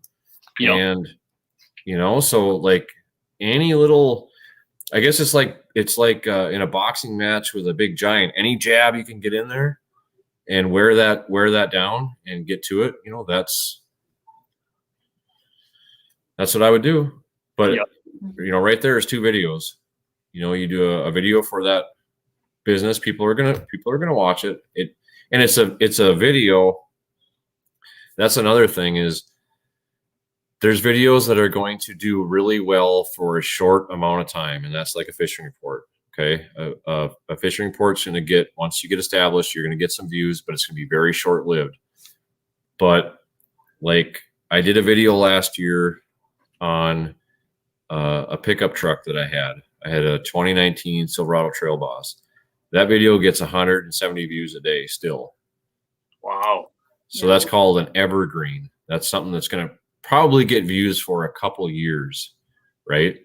Yeah. So you want to try and think about, you know, long term too.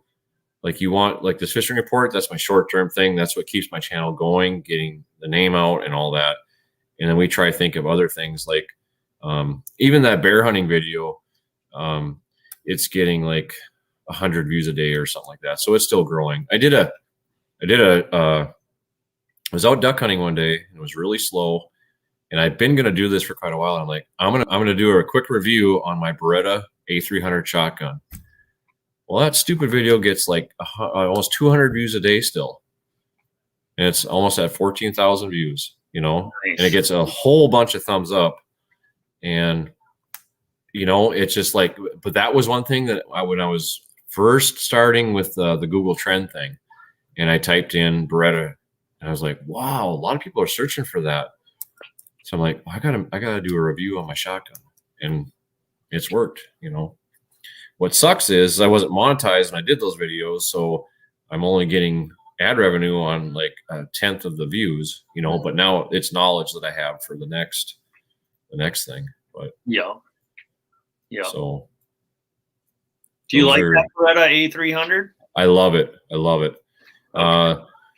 The only way that I would, that shotgun has a lot of sentimental value for me, because I bought it with a friend who's no longer here anymore, and so that shotgun means the world to me. That shotgun has been to the bottom of a lake, and never thought I'd find it. And it's a crazy long. You would not believe the story unless you were there, and I was the only one there to witness it. So, but it was that was a very spiritual experience too. There's a lot of things that go into that story, so I'll tell you that sometime. But yeah. But I would like to get an A400 maybe this year. We'll see. Okay. But you can guarantee I'd be doing videos on that, you know? Yeah. Yep. So Rachel's looking for a new shotgun, so that's why I ask. I would highly recommend an A300. Like if you buy that shotgun, you will love it. It's light. It's rugged. I mean, like I said, that shotgun's been to the bottom of the lake. It's been bounced in a duck boat. It's been full of ice, mud. It's been you keep it clean and it will not fail you. Mm-hmm. Yeah. So. Yeah. So what are some upcoming trips you're going to be taking if you are okay with spilling the beans on some of them? Well, we're going to be going to Red Lake next Wednesday, and we're going to be going to Red Lake next Wednesday, Alex and I. We are going to shoot that video at Westwind Resort. We're going to leave that night and go to Baudette, to Lake Road Lodge, and spend a night in one of their sleeper houses. Okay. And if we have service there, we're going to do a live stream, because unfortunately, Alex and Chris, their schedules and mine never are the same. We've wanted to do a live stream so I could really introduce them, but I've not gotten that opportunity yet. So if we have enough time, or if we have service, we're going to do a live next Wednesday night from Lake of the Woods. But hopefully we're going to catch some fish on Thursday. Yep. Actually, Tuesday, back up a little bit. Tuesday, I think I'm still planning to go to War Road on Lake of the Woods and shoot a promotional video for Alumilite houses with Wes Harder. And then the following week, I'm going to be going out to Devil's Lake to do the promotional video for Mark Bry's Guide Service, who is another contributor to the Fishing Report. Yep. And do some spearing that afternoon, hopefully, and then do some fishing the next day, and then come back. And then I got so much stuff going on. I'm going to start working on the turkey regulations video here pretty soon. Alex has some knife videos they're going to be working on. Hopefully they're going to do some more they're going to do some cooking videos. We're going to get some of them done. Hopefully finish Chris's archery series. So yeah, we got a lot of stuff going on. Yeah. Is there potentially going to be a late season tip up trip on Lake of the Woods? Yes, that is something that we are working on with Wes Harder from Wes Harder's Guide Service. I think he might have been thinking about it before, but I kind of maybe twisted his arm, saying that I really, really, really want to go tip up fishing. Yeah. Because that's good videos. So yes, and there's going to be there's going to be probably multiple trips. So be ready, have a bag packed. Yeah. Because when I call you, you're going to have to get up here and hand over hand some 40 inchers. Yeah, that sounds awesome. Would be fun. So yeah, I'll keep my phone on me, and I'll have some tip ups ready, and iFish Bros, and you give me a call, and we'll be up there. I would love to. I'd love to come down there and check out Mille Lacs too this spring, when the smallmouth season starts to open. I would really like to come down there and catch a small. That has been on my list to do. So it just kind of works out that that lake, and I can trade you. Once this border opens up, that's when we're really going to get to work, because I think I can't remember how many trips I canceled last year up to Canada. We're going to go up to Lake Athapapiscow, which is about 12 hours north into Manitoba, and go after lake trout. That's like one of the lake trout lakes of the north. Okay. And so that is, once the Canadian border opens up, like, I'm going to be buying a lot of gas. Yeah. I'll be traveling. Yeah. And I hate to say it, but I have really contemplated selling my place at Northwest Angle, because with this border closure, that place, it cost me about $1,600 a month, and I can't go there. Yeah. So it's like, it's not that like I'm going broke or anything, but it's like, that's a really big financial responsibility for something I can't use. Mm-hmm. And it's been 15 to 20 below every night. Hopefully my furnace didn't go out, and everything is freezing up, and I got mice running all over the place now where I never did. Otter 2018 says Rainy River Sturgeon. That's another thing that we're going to be doing with both Wes Harder and probably Lake Road Lodge too, is some sturgeon. And me and Wes have been talking quite a bit lately, and this spring there's going to probably be quite a bit of really interesting fishing stuff coming out from our channel. He wants me to come up and spend some time with him, chasing some big pike and big walleyes when the ice comes off. So Rainy River sturgeon is also on the agenda. If I didn't work full time, like, I'd probably be pumping out a video every other day, you know. Yeah. Yeah. Gotta work. So, well, hopefully someday you don't have to work and this can become your work. I hope so. Yep. You know, and I think that's why it's, I mean, you know, you look at the people that are really successful on YouTube, the outdoors people, and not many of them are on their own. They're usually a group of people, you know? Yep. So, I mean, that's why I'm excited about you guys, because you guys know what you guys are doing really well, you know, and if we can grow at the same rate and, you know, work together and stuff, I mean, that's just all you can do is win, you know? Yep. So, yep, for sure. But, you know, because that's the thing is, like, we don't know what the future holds, and, you know, it's just one day something could happen and it could totally blow up, or it could blow up and that's the end, you know. So yeah, hopefully that won't be the case. But I mean, just looking at Daddy Duck last week, when his live chat got rated, I think he went up like 400 subscribers in a day. Right. Yeah, it was like, yeah, it was pretty close to that. He really went up. He really went up. So, and that can happen, you know. I mean, someone could come in here and raid your stream, and you know, and especially, and that's the thing, like, especially if someone were to raid your channel and then actually go back and watch a bunch of your videos, they'd be like, wow, these guys are really good. And now you've got a viewer, you know, because I mean, I'm serious. You guys have a squared away channel. You're learning. You're doing really well. Your stuff is on point.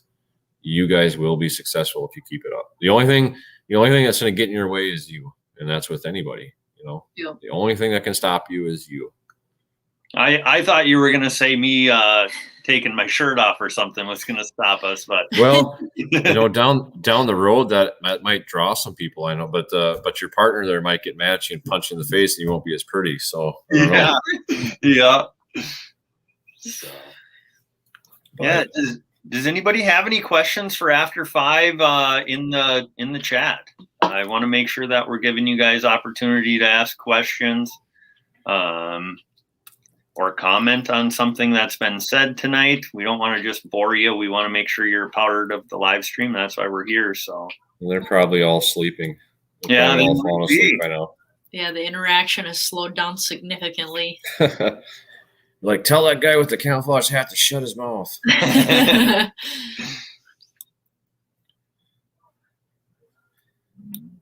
Got 9 people in here still? 9 people. So. An ice castle giveaway to me would make a great video. Probably go viral. Yeah.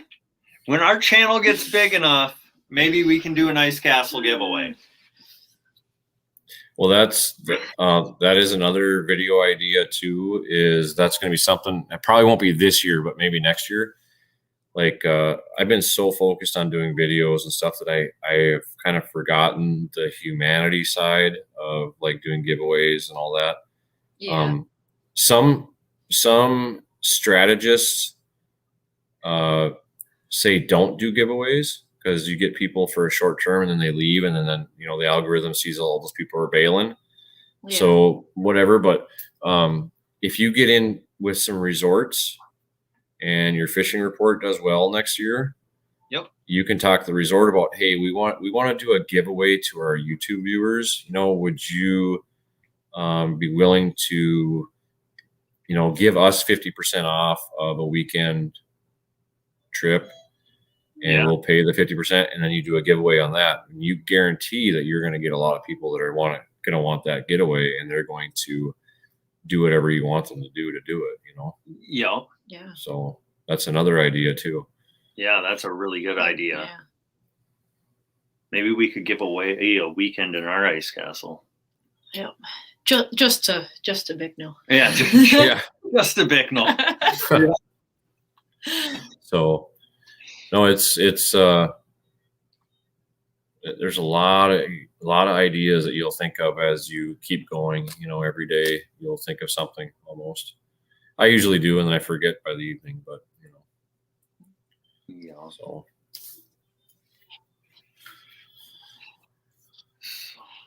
What do you got left? Oh, I got lots of questions left. If we need to start digging into the notebook, we can find questions here. What are some bucket list trips you have? bucket list trips. Well, I had a bucket list trip planned for November to go mountain lion hunting in New Mexico, and that got canceled because the governor decided to shut the state down the day before I was going to leave. Yeah, figures. But I can do that trip anytime. I have a friend that lives out there. Cool. I am hoping to make it out to Fort Peck, Montana this summer sometime. Yeah. If you guys maybe want to look at doing a collab video out there, that would be something maybe that we could do. Okay. Big lake trout on Fort Peck. Yep. I've watched a lot of videos on that lake. There's a lake, a perch lake out in Idaho. Cascade. I think that might be it. Yeah. I would really like to hit that one in the next year or two. Yep. I really, I mean, there's a lot of things I want to do. But I would like to probably my bucket list thing is to take a bear in Alaska with a blowgun or a spear. That's probably me. That's probably my bucket list thing. Doll sheep. I would really like to go doll sheep hunting. But as far as attainable goals right now, I'm trying to think of things, you know, that aren't super expensive and travel and do. That is one thing I'm trying to do, or we are trying to do with our channel, is make it very unique, where it's not just the average guy out fishing or something. Like we want to try to do things that are unique, or like bear hunting is going to be with a handgun. You know, and this year I'm going to probably try be on the ground within a few feet of my bait. We'll see how that works. But it's more unique and it's more interesting, and it makes people want to watch. Right. Yeah. Hey, here's a video idea for you. You know, at surprise birthday parties, a lot of times they have people pop out of a cake. Pop out of the bait barrel. You could pop either out of the bait barrel or a cake, because that bear would hone in on that cake. The only problem with that is during that time of year, the bees are really intense. Yeah. And I'm allergic to bees. So that could be a death sentence for me. Yeah, that would be good. Yep. But I have two partners that aren't allergic to bees. There you go. So maybe Alex could pop out of the cake. Yeah. I see a question that just popped up. Yep. Quality versus quantity. Absolutely. So, in my opinion, I used to watch a channel called AP Bassing all the time before they got they're very big, but now they do right frostbite. Yep. A lot of their, I shouldn't even say all this, but they kind of, in my opinion, act like they don't really care anymore, because they're like, they are who they are now. Yeah. And like, I think the quality has went down, because, like, don't get me wrong, in a certain situation, if I need to cuss, I'm going to cuss, but you're not going to find it on this channel. Mm-hmm. Yep. And because if kids are watching, that's not what I want to portray, right? Yep. And they kind of do that stuff, and I'm not even subscribed to him anymore. I don't watch him anymore, and I don't think he even puts out videos anymore because he doesn't have to. Yeah, you know? Yep. Only for the Guggen Squad does he put right, out anything. Right. So I mean, congratulations to them. They worked hard. They made it. I mean, good for them. But I used to watch him, and that was one thing that he always said. He's like, quantity of videos is more important than quality. Well, I think you have to have a middle ground there. Like, you want to put out your two. I guess this is my motto of what I do. I want to put out 2 videos a week, and I want to try to make next week's video better than this week's, if that makes sense. Right. Yep. So you want to be posting, but if you don't feel confident on taking on a big project, like, then start small and do what you feel comfortable doing and work it up from there, And I mean, like, if I had a full-time cameraman, and an editor, we could do so much more, but we don't. We have, and I'm still learning. And I mean, I just figured out Windows Paint last week. It took me 7 hours to figure out how to use Windows Paint to take a cutout out of a stinking picture, but now I know how to do it. Yep. So it's my goal to try to learn something every time I edit or every time I make a video, to learn something and get better for the next time. Yeah. And So, go ahead. No, I was just earlier you were talking about some of your bucket list trips being in Alaska, and I don't know if I've ever mentioned this, but I do have connections in Alaska. Okay. To where we could probably go stay up there for free. I knew I loved you for a reason. We could probably borrow a vehicle. Really? So it'd be probably airfare and licenses. Wow. So when you say that, so here's another video. It's actually a trip that I always wanted to do with my friend who is now deceased, unfortunately, was drive from the Northwest Angle to Anchorage. Okay. That would be some really cool country. Yeah. And making a video of that journey, I think, would be pretty cool. Yeah. Yeah. Because another thing, if someone wants to make the drive, let's say from Minnesota to, Alaska, they don't know what to expect along the way. But if you make a video journal of, if you want to make a trip across Canada up to Alaska, these are things you can expect. I mean, you could sell that video so many different ways. Yeah. Yep. And my mom, a few years ago, she made that trip. Really? Yep. Cool. Her and my uncle drove up there together. Cool. Well, see, this relationship is getting better and better all the time. Yeah. So I went up there. I went up to Alaska. It's been a while now. It was in 2008. And I did some halibut fishing, did some salmon fishing. Oh, wow. Saw lots of bears, saw lots of moose. It was a lot of fun, and I would love to get back up there. I've never been there. It's incredible. Otter 2018 says Red River catfish. Catfish. The Red River borders the county where I live in, on North Dakota, Minnesota. And I have a friend of mine that I wonder if that's who this is. I'm not sure, but she has been trying to get me to come with her and her husband and go catfishing on the Red River. And I'm not a catfish guy, but I wonder if my suspicions, I can't see the thumbnail. No, I don't think it is her, but they've been trying to get me to do that for a little while. And maybe at some point, and I'm not saying there's nothing wrong with it or you're crazy if you like that, but it's just not really something that really interests me, but I probably will end up doing it, but yeah. So, And if anybody's in here and you guys haven't hit the thumbs up, that'd be awesome if you would. And also go check out After 5 Outdoors. We're talking with Cody tonight. Great channel. So yeah. But yeah, if you wanted to do a collab and go to Alaska sometime, okay, we could make that happen. Count me in.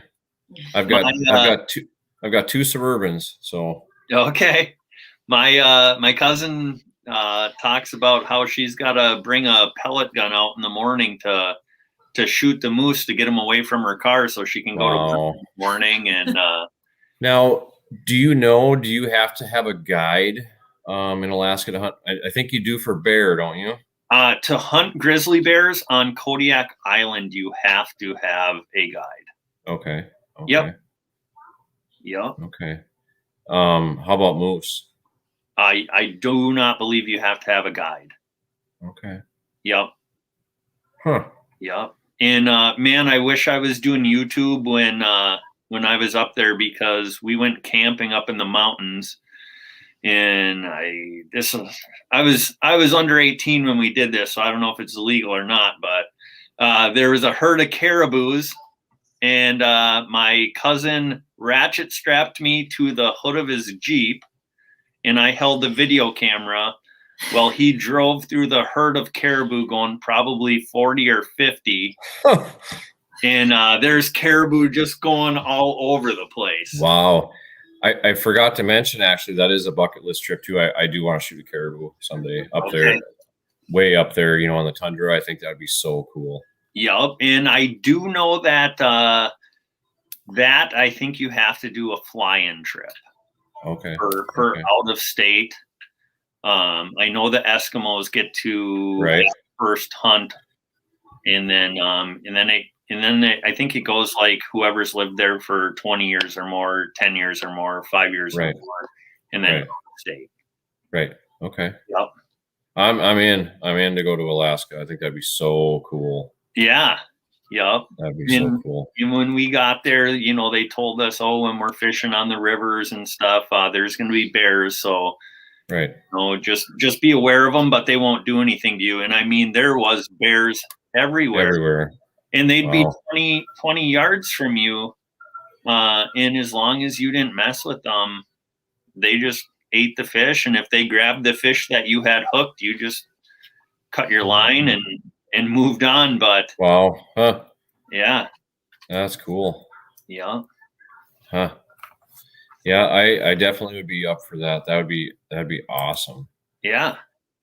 Yeah. So, but yeah, let's see. Okay.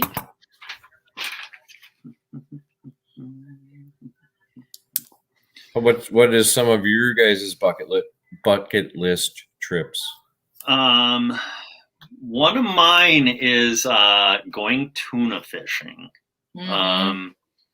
I know bluefin tuna is probably not realistic. Maybe it is. But I would settle for a big yellowfin tuna. Where do you have to go to do that? So bluefin tuna is kind of all along the eastern coast. Yeah. And up into Canada as well. But you can get them down like South Carolina. They do a lot of it too. I think M&K Fishing, or M&K Outdoors, I think does some of that, or has, or is going to, I think, if I remember right. Okay. Yeah. Yep. So I looked into it a little bit, and it's like $1,600 per person for a one-day trip. But the thing is if you catch a fish, you don't even get to keep it. Oh, really? Yep, because it's so sought after commercially, and there's a one fish limit per day.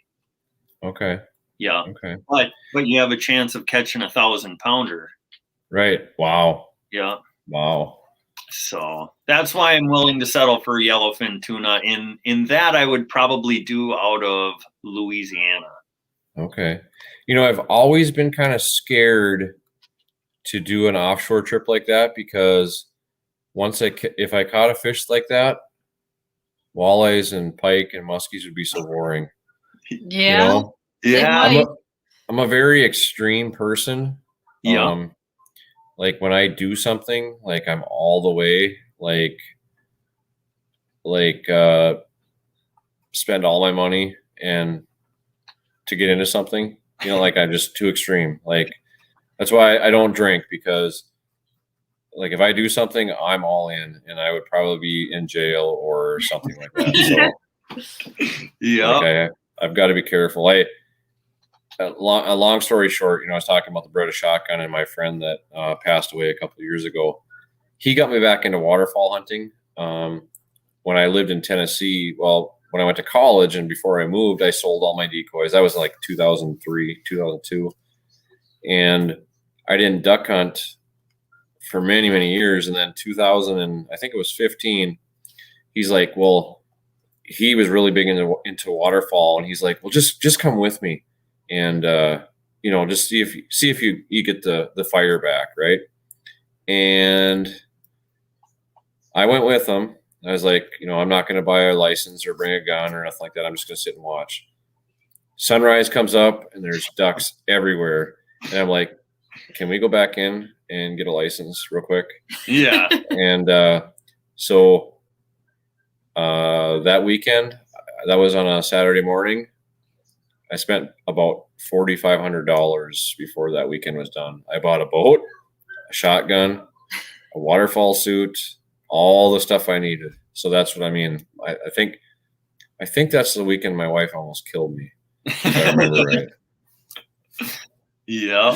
So that when I do something, I'm all in. So yeah, that's why I got to be careful on certain things. So yeah, who knows? Maybe we'll go to Alaska and you'll never want to leave. Yeah, that is a dream. I've always wanted to go to Alaska and see what it's like. I don't think that it's going to sound kind of silly, but I work a lot of nights. I don't think I could handle it being daylight all the time. I can handle the darkness. I don't think I could handle the daylight all the time. Yep. So I went in July when I went, and I went 4-wheeling up in the mountains with my cousin, and I think I was like 16 at the time. And his mom told us, "Hey, be home at 11 p.m." Which may seem late, but we just kind of do whatever up there. Right. And so we went 4-wheeling up in the mountains, and we'd been gone for a while. And I said, "Hey, what time is it? Because it doesn't get dark." And I think by the time we made it back to the house, it was between like 2 and 3 o'clock in the morning. Right, because you have no idea. And it was like dusk. It never got darker than dusk. Right. Yeah. That's pretty cool. That's really cool. Yeah. But I think after, like, I know it doesn't last forever, but I can deal with darkness more than I can deal with, I think, extended periods of light like that. Yeah. I'm so used to working and being out at night. So yeah. But I know, like, if I take a vacation and I can actually sleep a normal schedule, I love getting up at the crack of dawn too. Yeah. So how about Rachel? Does she have any bucket list trips? Not really. I mean, Lake Tahoe. Well, yeah. I mean, I've always wanted to go to Lake Tahoe. Probably on the Nevada side. I've looked a little bit into the fishing there, the trout and stuff that they have in their lake, and I kind of think that's the only way I'm gonna get him to go with me. So okay, is that like brown trout and stuff and rainbow, or? Yeah. Yep, and they have salmon in there too. Okay. Yeah. Yep. I think it's all stocked. I don't think any of it's natural. But yeah, there's a pretty good fishery there. Is trout like one of your more favorite fish to target then? It's becoming that way. Yeah, they're fun to catch. I love catching them. My brother and I did a fishing trip back when I was probably 16, 17, and we caught a bunch of trout just out in the boat, and it was nonstop. You drop your line down, you pull a trout out, and that was probably one of the best times I had fishing. So I've been trying to get on a trout bite like that ever since, and it just hasn't happened. Right. Okay. There's a lake not real far from me that's got a lot of rainbow trout in it. Okay. Yep. And I would like to learn how to unlock the key on that. I will text you the lake after we're done. I'll text you the name of the lake. Okay. I would love. There's big smallmouth there too. Okay. Gotcha. I would love to unlock the key to some lake trout this summer, like our rainbow trout. Yep. I would like to learn how to catch some of those. I've went to that lake 4 times to make a video, and I've never been able to make a video on it because I can't catch anything. Gotcha. They're there. I can see the fish, like a smallmouth. Yeah, I can see them, but I can't get them to bite. I don't know if you were able to watch our last live stream, but we just got downriggers for our boat. Okay, I remember you were saying something about it. Yeah, when I was a kid, there's a trout lake 3 hours north of here, and that's how we would always fish them, with Rapalas on downriggers. Okay. And so if that's the ticket, we could come up there and try that sometime. Okay. I think this summer is going to be kind of interesting. Yeah. Yep. Otherwise, we've had a lot of success with nightcrawler and corn on a slip bobber for rainbow trout. Okay. Little marshmallows. Or the little really? puffed colored marshmallows. Yep. Okay. Yeah. Huh. So. And I think that for sure we got to figure out a way to get on Lake Superior. Have you guys heard of the channel Superior Angling? Absolutely. Yeah, I think I mentioned that to you before. Yep. That's a good channel. Yeah, I've been watching them for probably 2 years now. Right. Yep. So lake trout would definitely be on Superior. I want to hit Superior again. I went out there for the first time last year and I really enjoyed it. So yeah, I'll be back there. Yep. I watch a lot of Clayton Schick as well for his videos. Jay Siemens, have you heard of him? Oh yeah. Yep. Yeah. I watch him a bunch too. Yep. That's all really.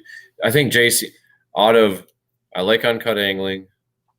I like Clayton Schick, but I think the best of the three is definitely Jay Siemens. Just how he's so professional.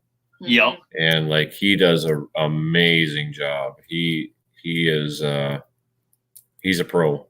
Yep. And his numbers are starting to show that, Oh yeah. Like, I couldn't figure out why he only had like 20,000 subscribers for so long, and then all of a sudden now he's got like 70 or 80 or something. He's starting to really explode. Yep. The quality of his videos it's amazing. Right. But he's a professional photographer, too. So he is. Right. So, but that's just like case in point. You keep working at it. You keep working at it. Boom. So. Yeah. But. Yeah, and I'm happy to see that Uncut Angling starting to come back a little bit. Right. He is fun to watch. Yes, he's very fun to watch. I wonder. Him and his wife must have split or something. I heard that in a Facebook group I'm a part of. Okay. Yeah. So that's too bad. Yeah. Yeah. So I was actually joking around earlier today. I said, "Man, I wonder if I'm going to have to start throwing some shower scenes into my videos to become popular like Uncut Angling." Oh boy. but I think we'll leave them out.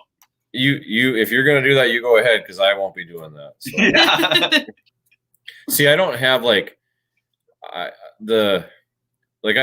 think I have a sense of humor at sometimes, but I don't have the sense of humor to go on camera with it. Like I'm more serious, I guess, or try to be.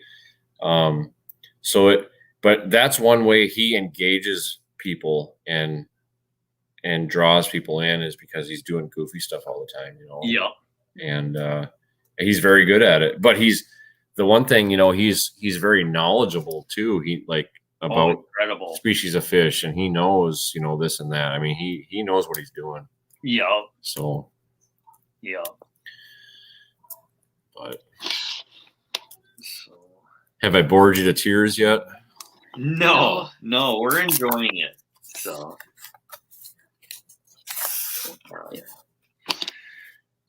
So one of our questions we have wrote down here is, what advice would you give to somebody just starting a YouTube channel?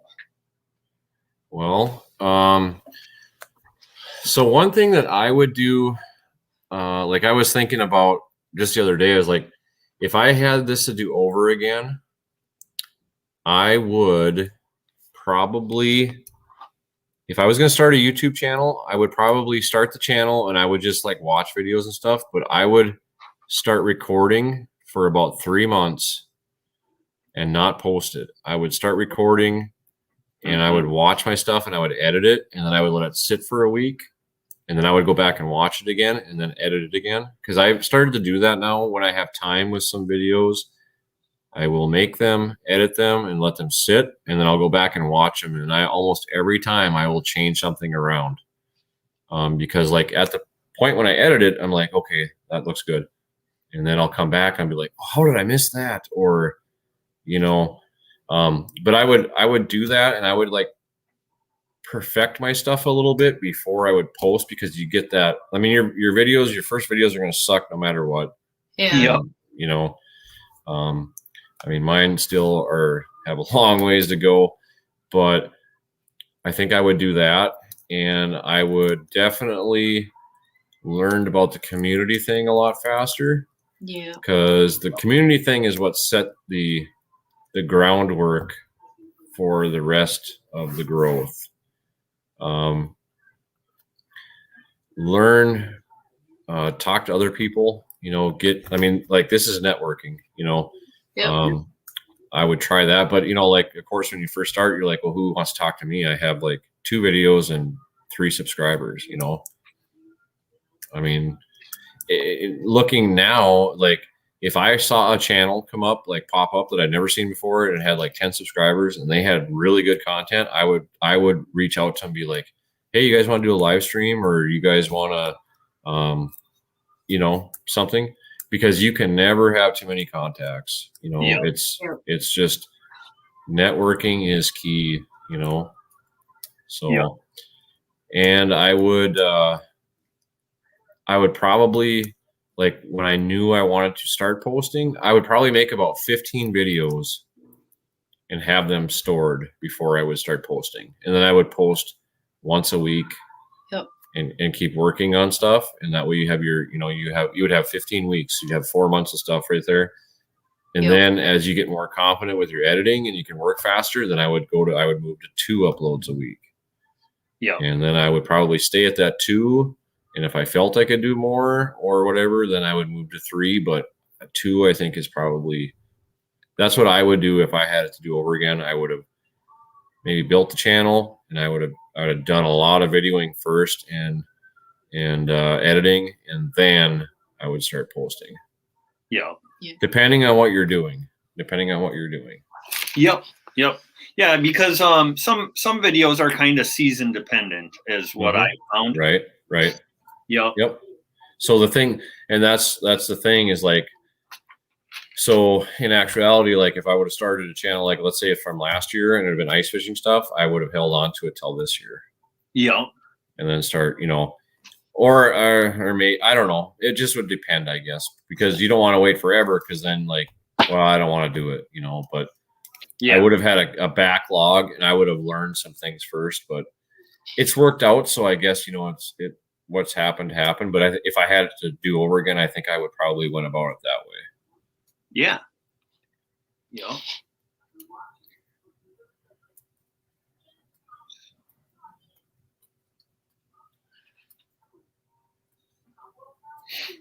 Anything going on in the chat? Oh, it's pretty dead. Pretty dead in the chat, huh? Zach says you should shave your beard like a perch. Should shave my beard like a perch? the perch stripes, Uncut Angling's last video. Oh, gotcha. 7-striper. Yeah. Yeah. Must have ran everybody off of here, I think, with all the wind that's coming from my channel right now. Got 8 people. So, yeah. Anything in particular you want to talk about? Like I could talk strategy all night long because I love it and ideas and stuff. But, you know, what do you like? What made you decide to call your channel what it is? What was our first choice? Oh, our first choice was Living the Dream Outdoors. Okay. But that name had been taken by somebody who had posted one video way back when, and they just kind of left it alone. So then we moved on to Living MN Outdoors. And I hope that was a good choice. I think it is. I think it is because, you know, like when you're starting out, you know, you're from Minnesota and, you know, that's kind of your, like, as you get bigger, you'll probably want to branch out a little bit, but no, I think it's a good choice. Yeah. Yeah. What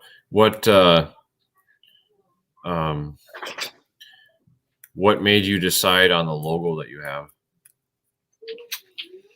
Well, I don't know if you've seen some of our older videos, but our we had a different logo and it looked not very good. Mm-hmm. And so now as we work more and more with like Canva and stuff, we're learning what our capabilities actually are. And I feel like it's gotten better, and it's probably not going to be our forever logo. Maybe it will be. But yeah. So I couldn't even design a logo. Backwoods Barbarian designed mine. Okay. And he sent it to me. He's like, "Hey, what do you think of this logo?" And I'm like, "I really like it. Can I have it?" And that's what I stuck with, because I mean, I couldn't design anything to save my tail, you know. So yeah, so we really couldn't either. And then I had a lady message me on Facebook and said, "Hey, you should really look into Canva for thumbnails." Mm-hmm.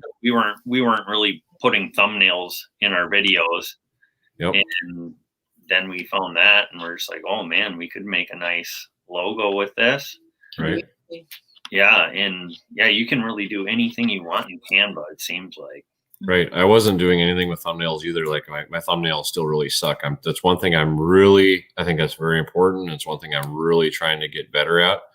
And so I've been working on Canva, and I think I'm starting to see the benefits of it and starting to learn a little bit about Canva.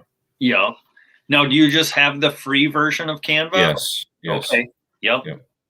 I think one of my next purchases is going to be what's the name of it? One of the audio sites, Epidemic. I think that's probably going to be one of my next purchases. Okay. Because it expands the YouTube library, or I mean, it's more expansive than the YouTube library, and it also has sound effects. Those are some things that I really would have liked to had in a lot of videos with some sound effects. Yeah. To add some stuff. Yeah. You know? Yeah, I was actually, I think it was Outdoor YouTube Creators Facebook page I was looking over today, and they were talking about Epidemic. Okay. Yeah. I think it's like $15 a month or something. And what do you know? What is some of the benefits of the paid Canva version versus the free one? You get a lot more images that you can use. You can also get the transparent background. Okay.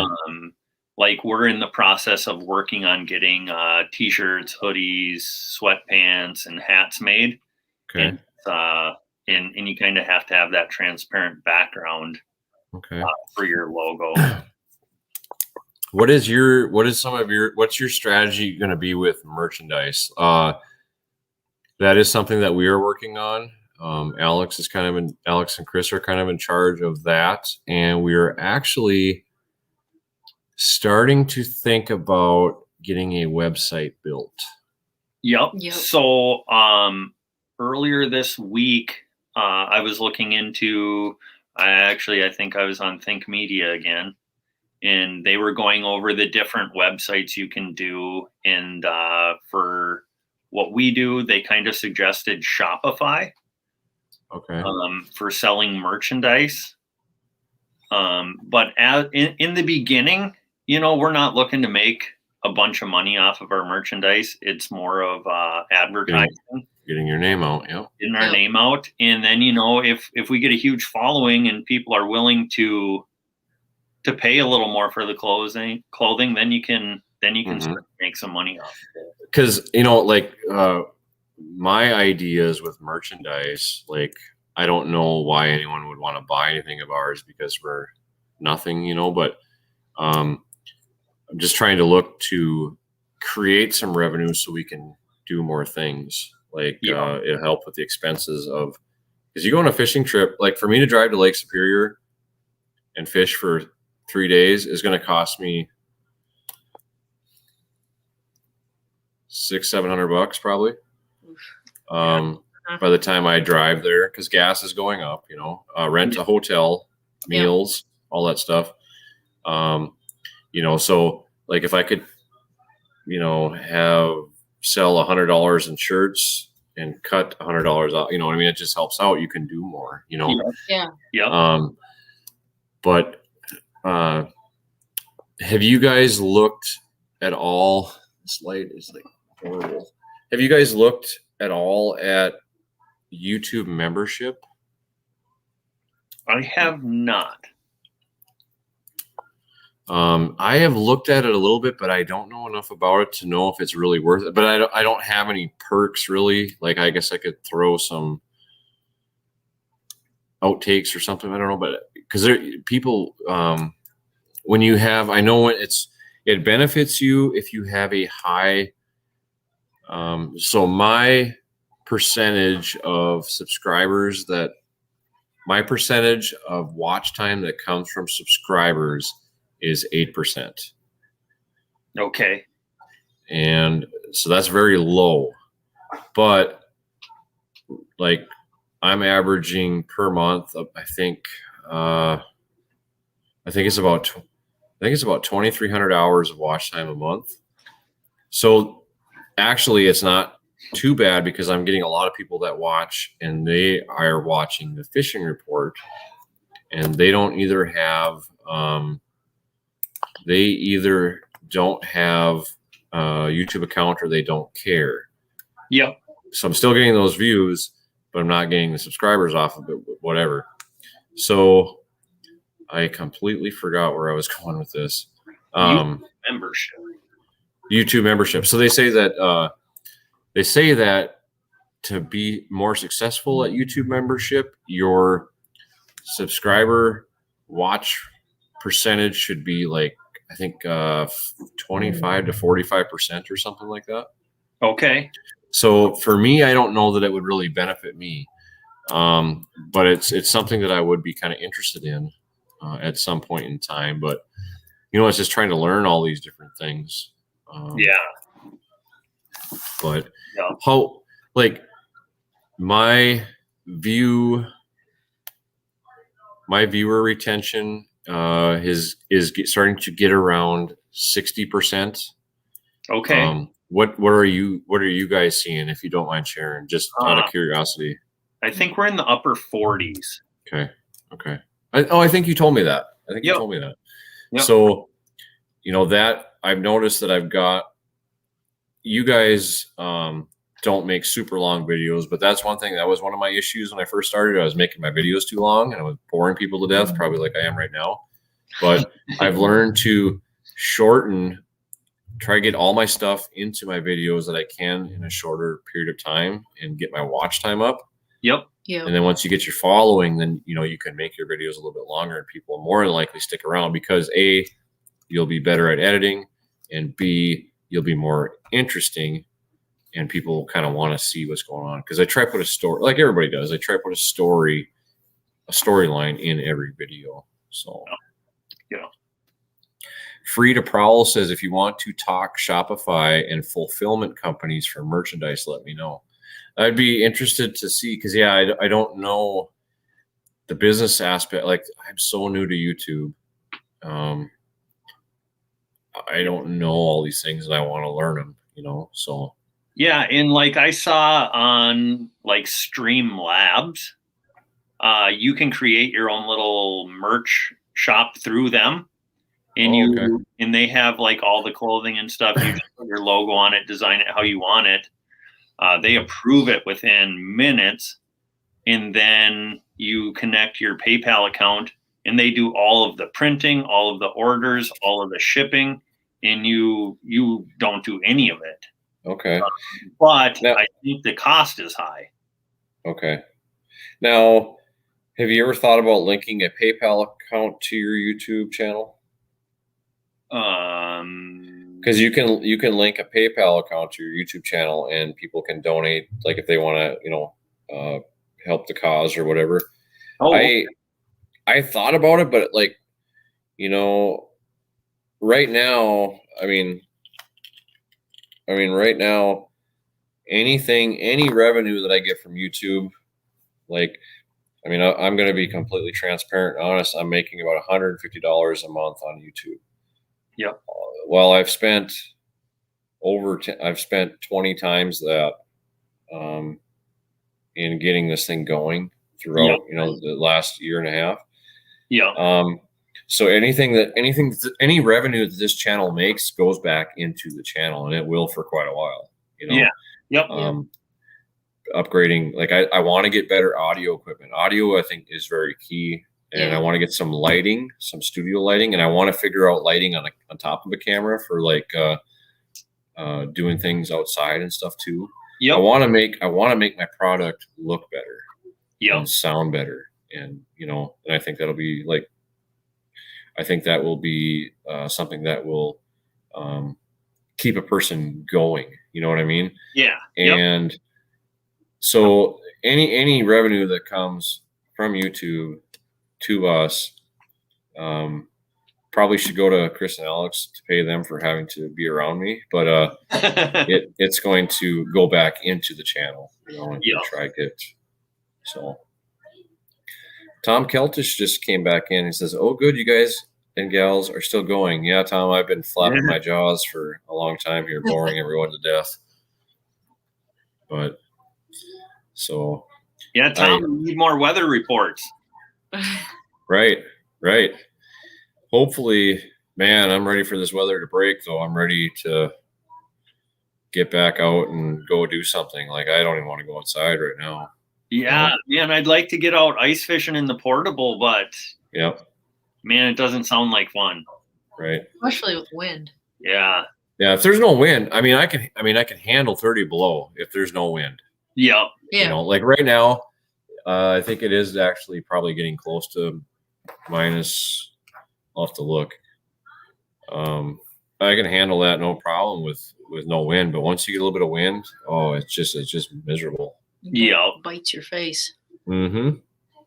Yeah.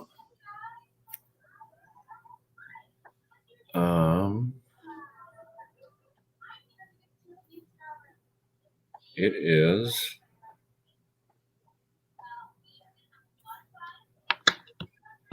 It's only 20 below right now, I guess. Only. Oh, yeah. Only 20 below. So, and lately it seems like, man, that ain't that bad. Right. Right. Yeah. It's 18 below here. Yeah, 18 below here. Because you typically aren't as cool as what we are. I mean, you're a little bit farther south than me. So Yep, we're about 40 minutes south of Mille Lacs Lake. So Okay. Yeah. 30 below sounds absolutely. It's that Shiner guy, and I've told Rob this from that Shiner guy. Like, Rob, I truly miss your live streams. They were so much fun. Even the more tame ones I like But it was so much fun watching you talk to people, and like, please start doing live streams again, because we really miss you.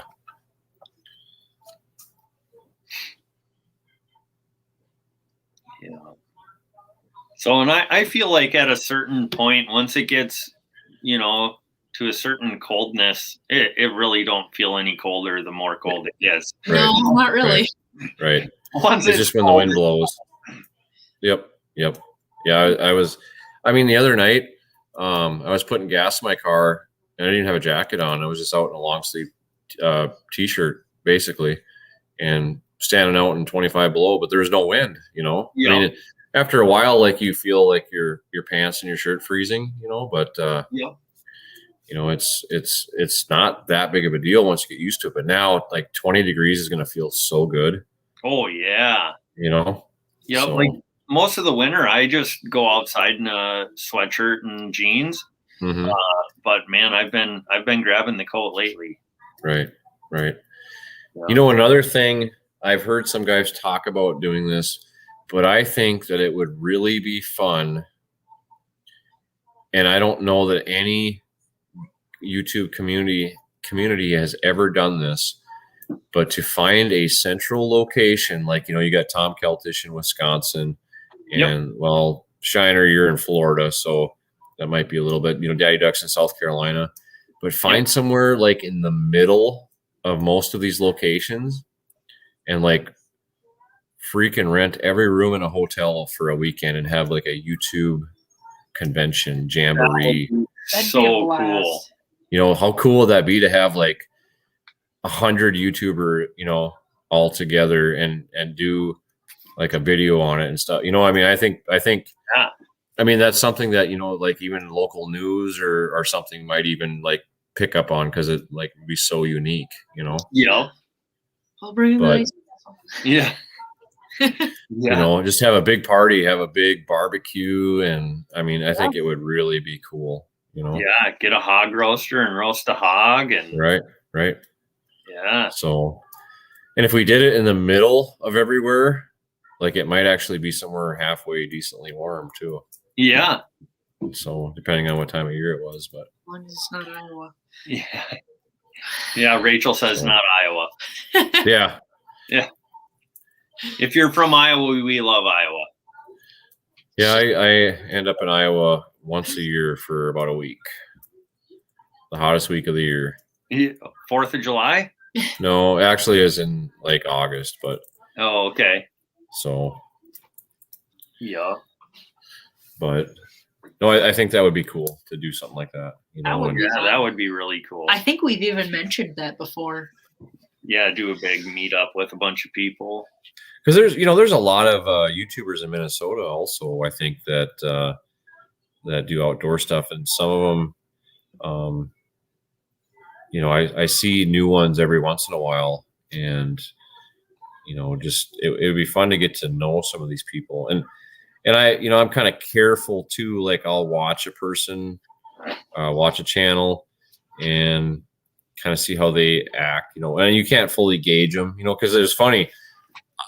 I don't think Daddy Duck is still here, but he was thinking the same thing. But, me and Daddy Duck talked for probably like 8 months, 6 months, 7 months before I actually ended up going down there. Yep. And he was like, me and my wife were talking, and my wife's like, well, he's not a serial killer or anything, is he? And I mean, that's one thing you're legitimately concerned about, because you don't know this person from anybody, Yeah. Yep.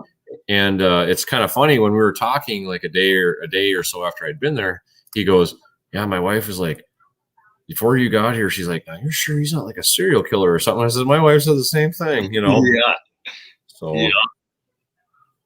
But, it's there, whatever. I mean, there are crazy people in the world, but, it's, and there has been some people in this community too that have been found out that were not up and up, but they were taken care of rather quickly, but it's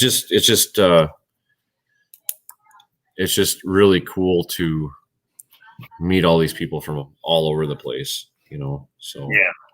But. So is there anybody left here or did everyone run? There's still a handful of people in here. Okay. Okay. So what do you think? Yeah, I mean, I've gone through a lot of my questions. Okay. So I mean, we can keep going if you want. Otherwise, we can call it for the night too. It's completely up to you guys because I can talk all night long. I mean, I'm good to keep going if you want to keep going. It looks like the look on your wife's face. Like, can we end this already? Well, she may have to step out and start getting the girls ready for bed. Right. Yep. But I can keep chatting if we still got stuff to talk about. I'm okay with continuing to go on. It's up to you. Should we flip a coin? That way neither one of us is looks bad or I think we keep going for a little longer. Okay. Well, yeah, if I'm not doing this live chat, I'll probably just be looking for another one to watch. So Right. Yep. I think live streams are pretty fun, you know. Yeah. Tom says keep going. Tom says keep going. Okay. Yeah. Well, I tell you what, I'll leave you guys with Rachel here for a couple minutes. I gotta go use the restroom. Okay. But then after that, I'll be set for another couple hours. Okay. All right. Well, I have to get up at 4:30 in the morning to go to work, so I'm not down for a couple more hours. Right. So you do a lot of the hunting. So how many years have you been deer hunting? Let's see. I've been deer hunting probably for four years, I think. Okay. All rifle? Yes. This was my first year bow hunting because I got a compound bow this year. Okay. All right. Okay. Well, how about now I know that we had talked about turkey hunting before.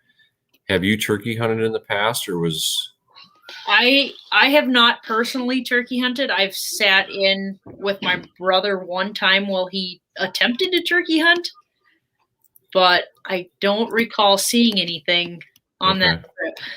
Turkey hunting is an absolute, it is so awesome. I love it. I love it. It's probably one of my favorite things to do is chase turkeys. Now, how about, have you guys done any predator hunting, so to speak, at all? Like coyotes and fox and stuff, or? No. And I've recently just got into the hunting in the last 5 years. Let's see, Daniel and I have been together for, we're going on 6 years now. So I got into that when I met him because that's what he's really passionate about and he can't do it himself. Right. So I've kind of just been picking it up as I go and trying new things every year. And I think that's something that you guys can use to your advantage too, that disability is like, it doesn't stop you. You know what I mean? Like you're able to still, he may not be able to do exactly what he wants, but you guys are a team and you can still go out. You know what I mean? You can still go out. I think that's really cool. What amazed me the most was my deer hunting video when I harvested the deer. He had no idea where he was pointing the camera, and he still got everything on film. Really? Yeah. Cool. So that amazed me that he got that.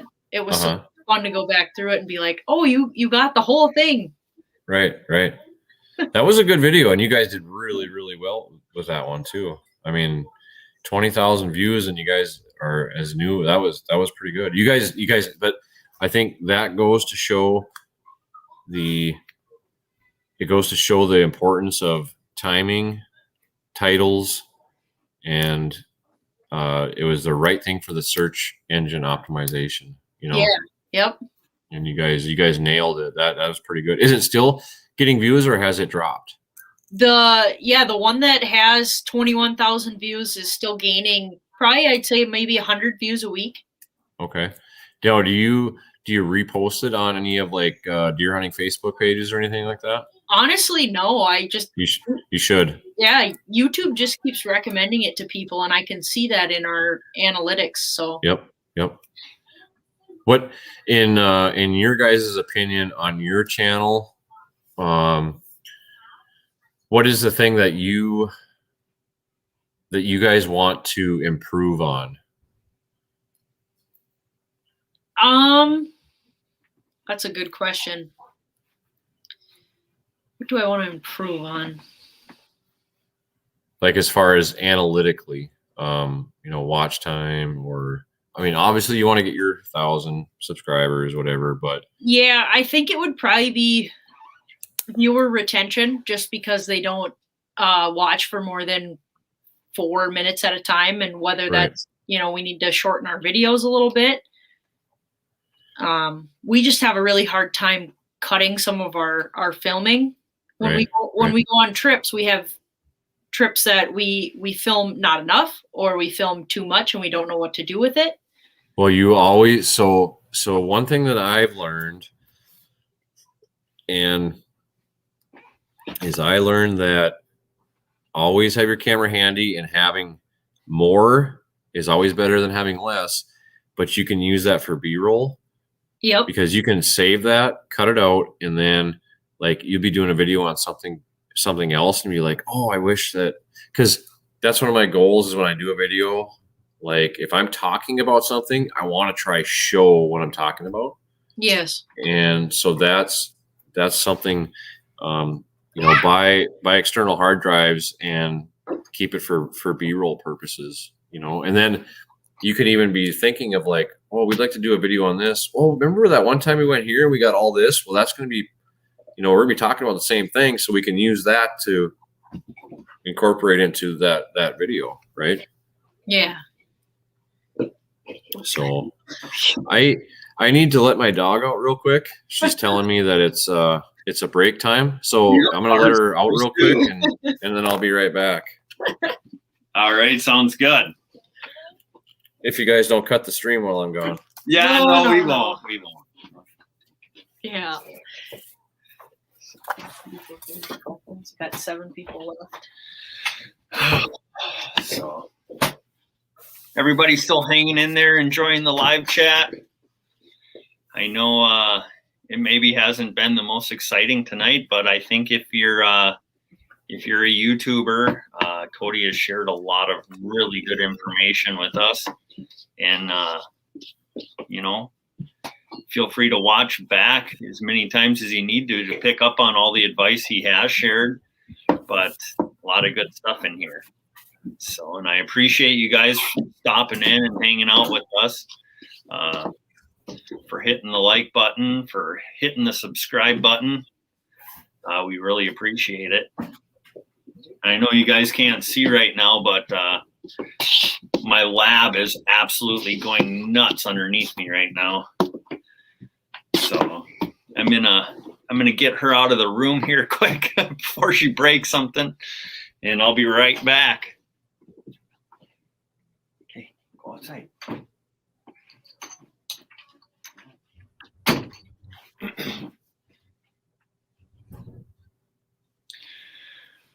So,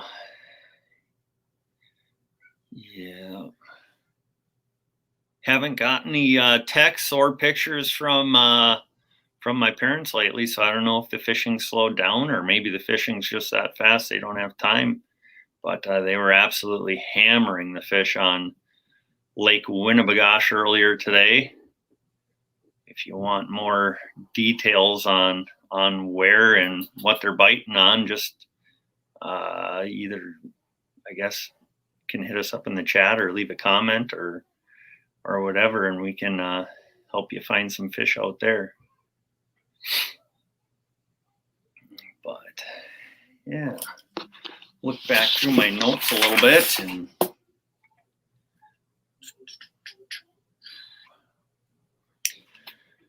so I guess some upcoming videos we're gonna have some panfish. Our next video will probably be a panfish video.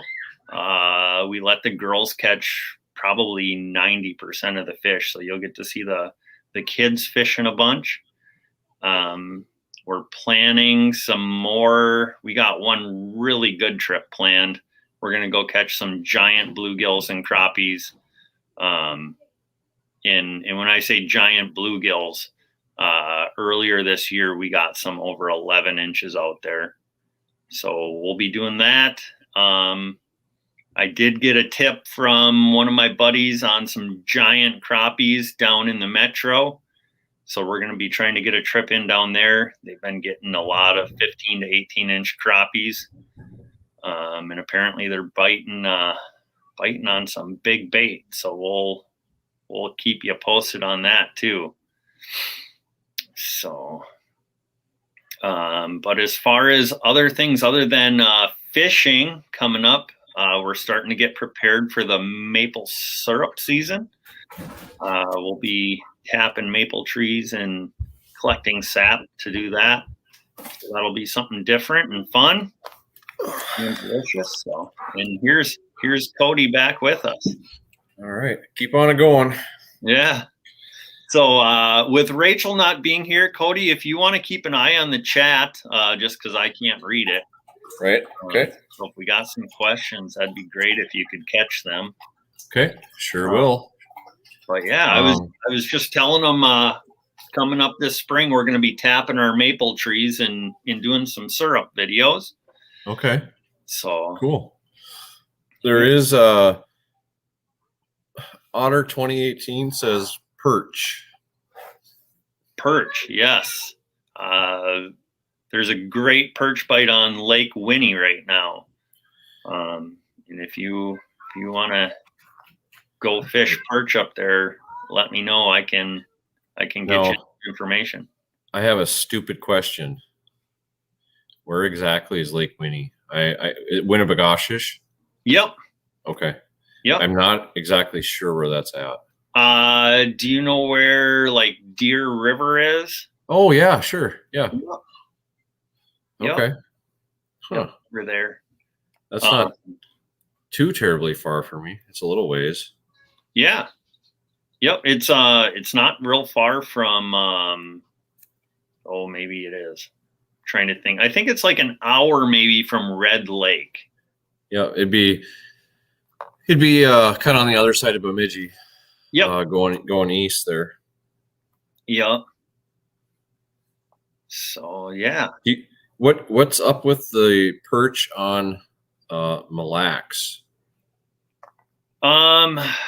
So a lot of people attribute the downward trend on the perch in Mille Lacs to the zebra mussels, and the zebra mussels have cleaned up the water a ton. So it's, you can see the bottom in 20 plus feet of water. Okay. Looking down your hole. But I think a big part of it is they tried to manage that lake for trophy walleye, trophy pike, trophy smallmouth, trophy muskies, and a lot of them got eaten up. Right. And in 2007, there was a big fish die-off because the water temps got so high, because Mille Lacs is not really all that deep of a lake. Okay. What is the max depth over on Mille Lacs? I want to say the deepest is like 45 or 46 feet. Oh, that's fairly deep then. That is very contained to one area. Okay. The majority of the deepest is probably like 32 to 35. Okay. Now, is there a lot of structure on Mille Lacs? There is a ton. Okay, so that's where you're getting your small. What I guess maybe if you don't know, but what is a average size of your smallmouth? Do you know? I don't know a lot, but from watching YouTube videos, they get a lot of them between that 18 to 22 inch range. Oh wow. Yeah, and bigger. That's my biggest smallmouth is 18 3/4 up on Lake of the Woods. Okay, and I think it'd be almost a guarantee to beat that if you fished Mille Lacs. Well, that's just going to have to happen then. Yeah. That is definitely going to happen. I will definitely have to get out on Mille Lacs at some point. What about are a lot of people fishing muskie on Mille Lacs? So Mille Lacs has a very small population, but the fish in there are massive. So I think in like muskie opener it gets hit pretty hard, and then come late fall during the Tullabee spawn, I think a lot of people fish it again. Okay. I have one buddy who's big time muskie fisherman, and he fishes it, and they had some pretty good success out there this year. Okay. Now, is there any tiger? I gotta plug my phone in, or it's gonna die. Is there any tiger muskies out there, or is it just muskies? I don't think so. Okay. Yeah.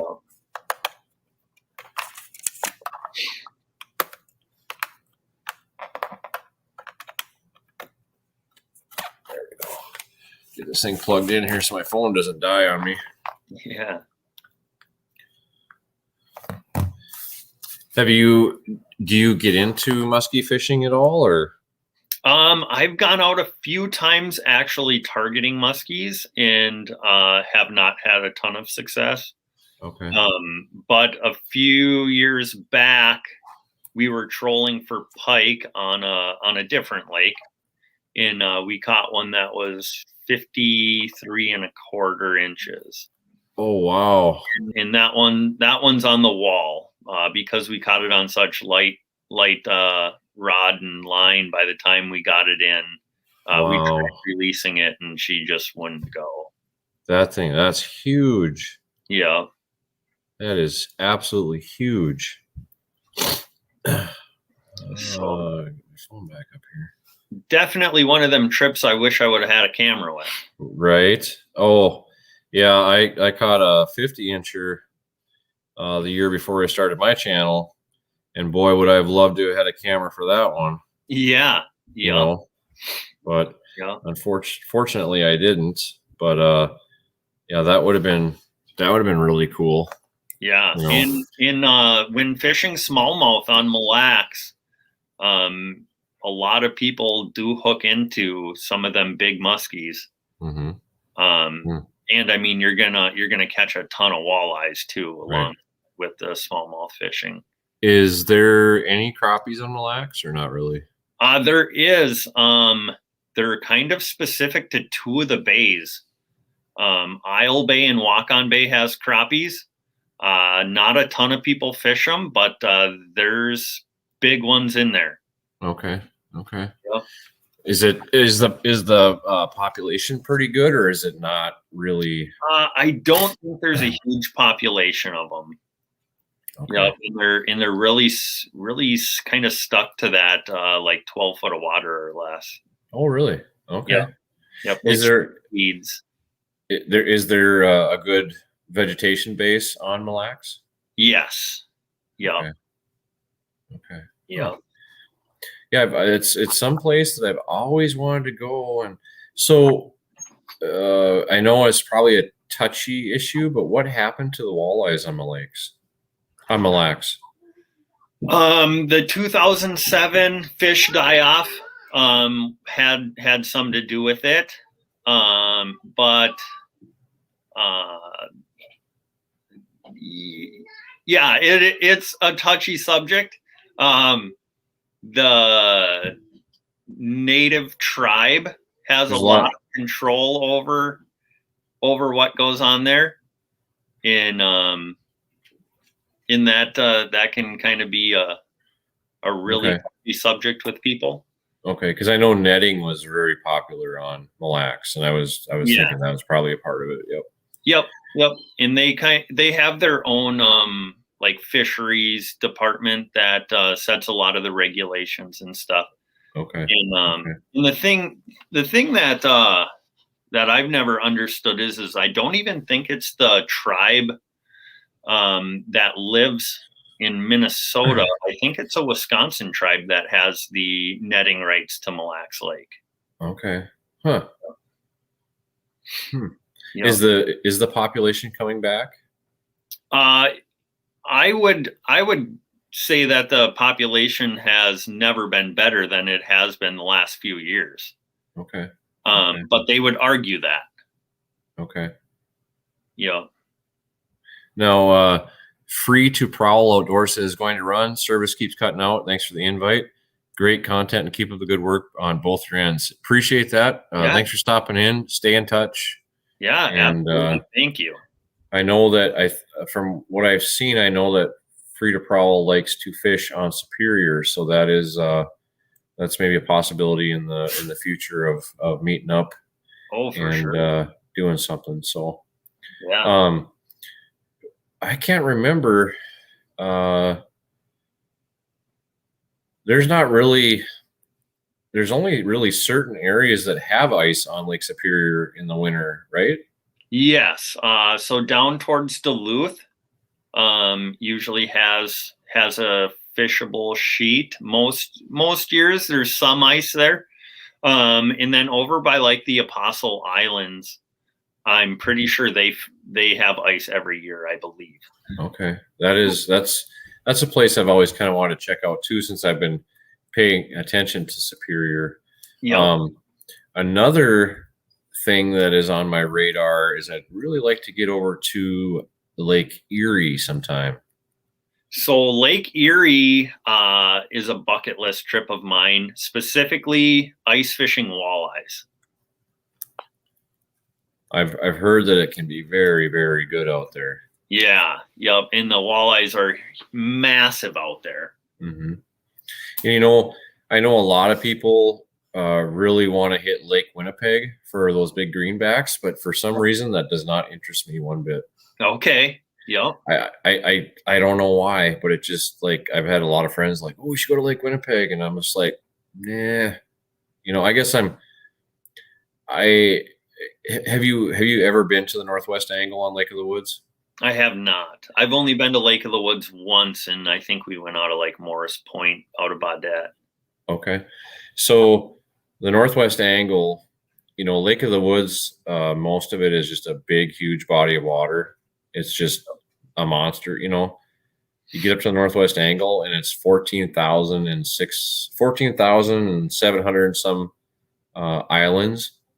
Oh, wow. And it's multi-species. It's protected. There's bears running around and wolves, and there's caribou there once in a while, and all kinds of crazy stuff. And it's just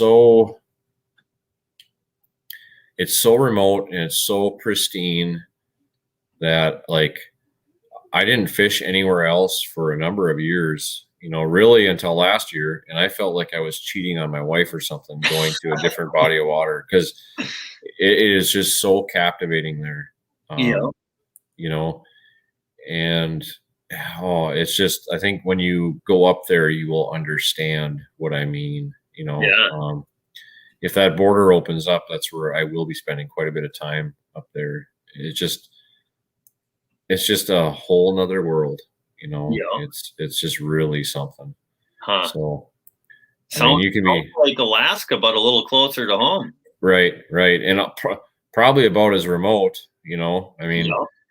Right now you can't even get there, unless you drive up on an ice road or go across a snowmobile. And the part that sucks in the summertime is you got to go across that big stinking body of water, and it can be dangerous. You get a wind come up and it's just brutal, and it's 40 miles of open water. Yeah. So I mean, it just it has its limiting factors of getting up there, and it's an added expense. If you go 60 miles in a vehicle or 40 miles in a boat, that's a lot of boat gas. Yes, it is. So it's just kind of a bummer, but hopefully this border thing will work itself out, but I don't anticipate it opening this year. I don't think either. It's just, and I could go on and on about that, how whatever, but yep. It is what it is, I guess. Yeah. So yeah, I don't know. It's It's just crazy. But what are I don't know if we've talked about this already, but what are some of your plans for videos coming up this spring, the rest of this winter and this spring and summer? Yeah, so we'll continue doing the ice fishing here. And then we'll start doing some maple syrup videos. Which we've done maple syrup before, but this year a buddy of mine, he's really getting into it, and so he said we could film all of that process. That'd be cool.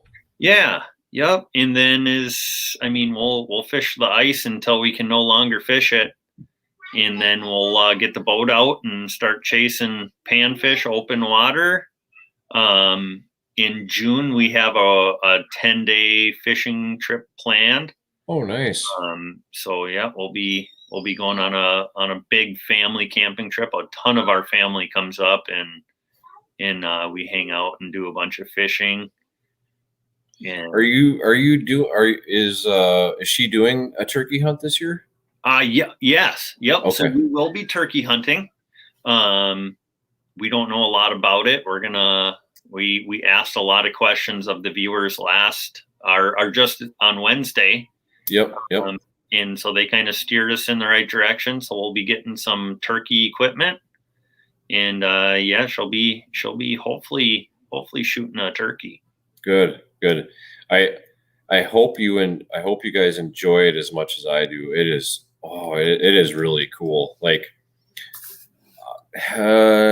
I could almost say that if I could only hunt one thing, that might be what it might be. Gotcha. And I love it. I've been out with a buddy of mine one time, and we were on the edge of I believe it was a bean field that had been harvested from the year before. And we had two gobblers that were probably 120 yards out, and they were coming good, and we thought we were going to get them in. But all of a sudden from up behind us, a whole group of hens came, and they were within feet of us, and they walked out into the field, and there was just no competing with them live hens anymore. Yep. Huh. Yeah. That's, I guess that's why they call it hunting and not shopping, huh? Yep. It can just really, there's so many variables, and that's the thing, you have all these YouTube creators that talk about makeup and there's nothing wrong with that. I'm not saying that, but they talk about trending topics or whatever, but they don't have to compete with wind, with rain, temperature, animal movements and all that stuff. So these people that say, outdoor YouTube channels, are easy or whatever, no, they're not. It's and then, trying to film everything is just a whole nother step added to that process, but that's what makes it so fun, in my opinion. I like the challenge, so that's why I like to do the handgun hunting and stuff, because it's even more added challenge to the whole process. Trying to sneak up on a deer with a handgun is just so much more fun. It's just that extra challenge it's really cool. Yeah. So, yeah. But have you eaten turkey before? Wild turkey? Oh, yeah. Yep. Okay. Yep. Yeah, it's good too. Yeah. Yep. And another thing we might be doing this spring is I help organize a wild game feed every fall. Okay. And through that, we've partnered with some bird dog kennels. So in April, I'll be going to a national bird dog trial, and cool. they plant the birds, they run their dogs, they shoot the birds, and then we get to keep all of the pheasants they shoot. Oh, nice. We serve them at our wild game feed come October. Okay. So I'm going to talk to them and see if we can potentially film some videos off of that, and then do some videos on your game feed as well. Yeah. Yep. Because I would imagine there are some sponsors associated with that. A ton of sponsors. Yep. Mm-hmm. Yeah. Yeah. And maybe I can even talk you into coming down for that this year. That would be really cool. Yeah. That would be really cool. Yeah. That would be very interesting. Speaking of sponsors, just for the sake of conversation, what's on your radar for sponsors? Like what are you guys thinking? What are you like? Are you wanting to find boat sponsor, or like are you like what's your goal? So one sponsor that I would love to get is a local bait shop in Marine. I mean, I've loved their bait shop ever since I was a little kid, and should I say the name of it on here, or is that not a good idea? I don't think I mean, it's up to you, but I don't think there's anything wrong with it. So Prince Bait and Marine, it's right on the main highway leading up to Mille Lacs Lake. And I mean, they do a phenomenal job there, and I would love to acquire them as a sponsor at some point. Okay. Yeah. Now, so my goal is I have a Kingfisher boat. Yep. And they're not super popular, but they're really, really good boats. And I've actually been in contact with the company. I did a review on the boat that I have. Yep. And I actually posted that video on a couple of the Kingfisher Facebook sites.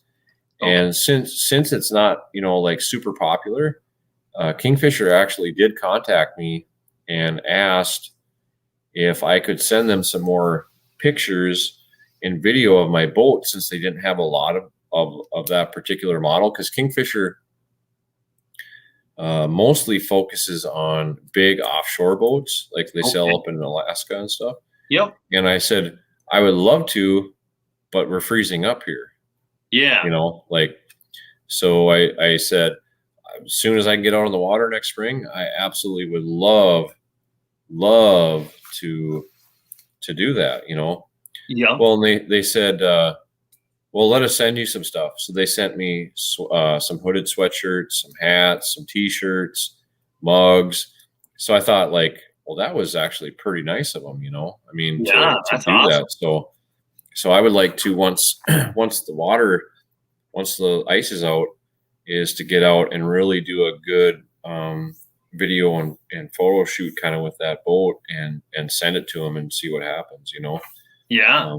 Because my channel is a little bit bigger than it was, well, quite a bit bigger than it was when that conversation was had, Yeah. So, but what I had a question I was going to ask, and now I just totally spaced it. What are you, if you could say 5 years from now, where would you like to be?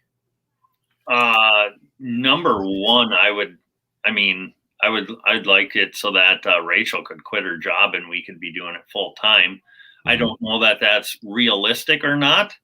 I'd like to think so.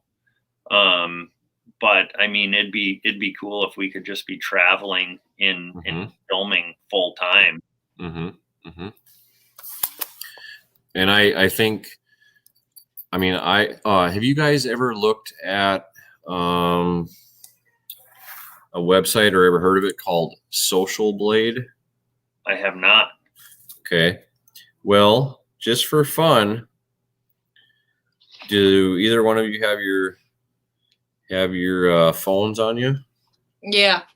Well, Google Social Blade. 2 words, SOCIAL. And any of you guys in the chat too, if you want to take a look at this, it's an analytics page that looks at, Instagram, YouTube, all that stuff. Just for fun, type in, when you get to it, let me know.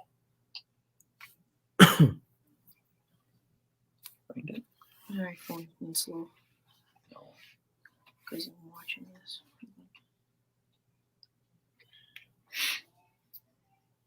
I think this is it. Yeah, we're there. Okay. So you'll see a search box there. Type in your channel name.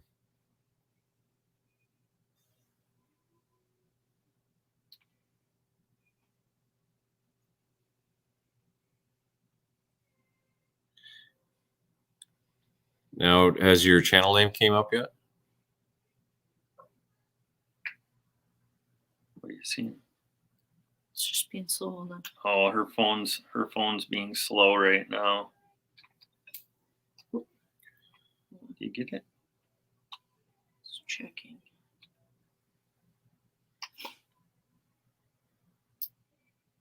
It's searching right now.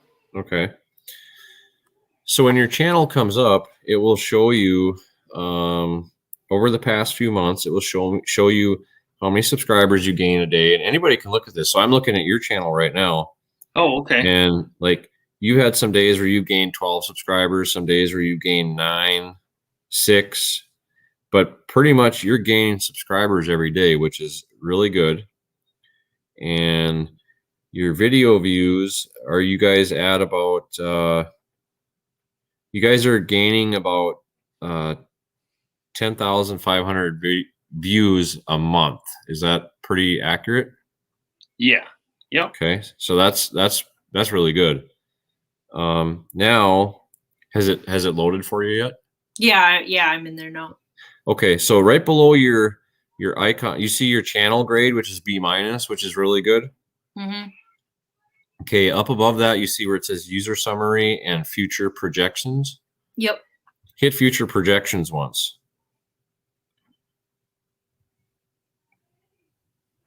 Okay. So now you can look at, based on the way your channel is going right now, you can kind of see a ballpark figure of your channel growth. Yep. So it's not very long, and I see a number there that looks pretty good, right? Yeah, that's right around the time where we thought maybe we would hit it. Right. We were hoping by July 1st. So now That's look. realistic. The suspense is killing me. I can't see what it says. Well, I'll let you tell them, Rachel. So it's looking like 2 months from now it'll be 671 subscribers. Oh wow. June would be like 924. Okay, and we had a goal by June to hit 1,000. No, by July 1st. Oh, July 1st. Okay. July 1st. Now, if you look at the section right next to it where it says views prediction. Yeah. Okay. Do you see the jump there? Yeah. So, I mean, the first time that I found this channel or this page and I looked at it, it was very depressing. Okay, because that's like when I kind of first started, and like, but as my views grew, my retention and all that stuff, like when I look at my page now, like I'm like, there's no way that can be possible, right? Yeah. But you look at your view count, and do you see that jump from month 2 to 4? Yeah, that's huge. Okay, so if that happens, you can throw that subscriber thing out the window because you'll be there way before that. Right. You know, so what I do now from time to time is I look at this and I'm like, okay, I'm kind of on track here, but I got to step it up, you know, or okay, I'm doing good, blah, blah, blah. But I watched because I was wondering how accurate this was. So I watched a video on how accurate is Social Blade. And of course, this is going to be unique to every channel, you know, is going to be different. Yeah. Everything is going to be, you know, different. But the guy that made the video, and I can't even remember what the name of the channel was, but it had nothing to do with outdoors. It was like, it was construction or something like that.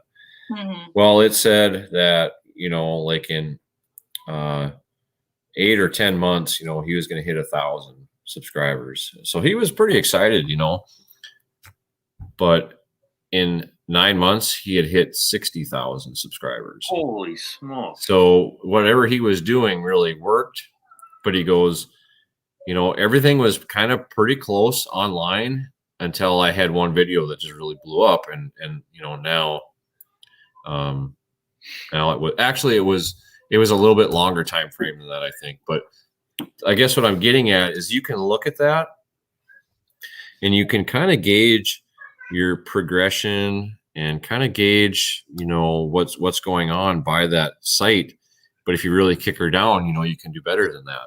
But, I would focus on the views part, because it says here, it says if if you keep doing what you're doing and you keep having the success that you're having, you're going to hit 1 million views in a year. Oh, wow. Your 5-year projection is 29,800,000 views. Right. And 9,400 subscribers. But I think your subscribers is going to go a lot faster than that. So, because like I said, I don't even hardly dare look at this site for me anymore, because it almost gets my hopes up, and I'm like, well, I don't want to crash and burn, or whatever. But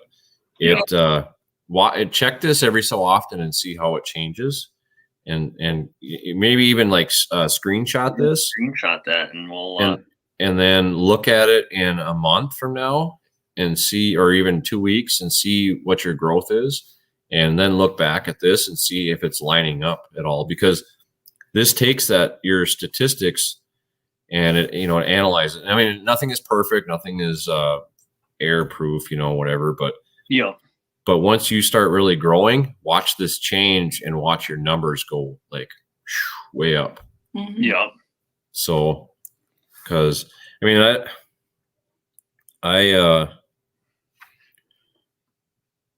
let's see here.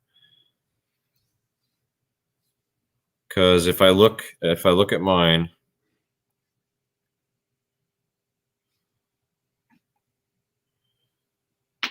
so I have the same channel grade as you do. So I have a B-, and if I go to the projections, it's projecting by the end of the year for me to have over 12,000 subscribers. Wow. Yeah. So that's what I mean. Like it's almost like, well, I don't want to look at this and really think that might get my hopes up, but if it keeps going like it's going, that could be, if that could be possible, it shows, it shows 100,000 subscribers in three and a half years, so that's really something. It's really something to work for. But it's like on those long cold winter nights when you're like, oh, nothing is going right, and this is just like you have a video that fails or something, because I have them all the time. Or just something, life's got you down or whatever, but you look at that and you're like, well, there, at least somebody believes in me, or there is a light at the end of the tunnel, because when like I said, when I first looked at this probably 6 months ago, I was ready to give up, because the projections were not good, but perseverance and stuff. And, if this is possible, I mean, there is a chance, so just keep an eye on that and see what it does for you guys over a little bit of time. And I think, in my opinion, I'm no guru or nothing, but you guys have great potential. With what you're doing, it's looking good. I see good things in your future.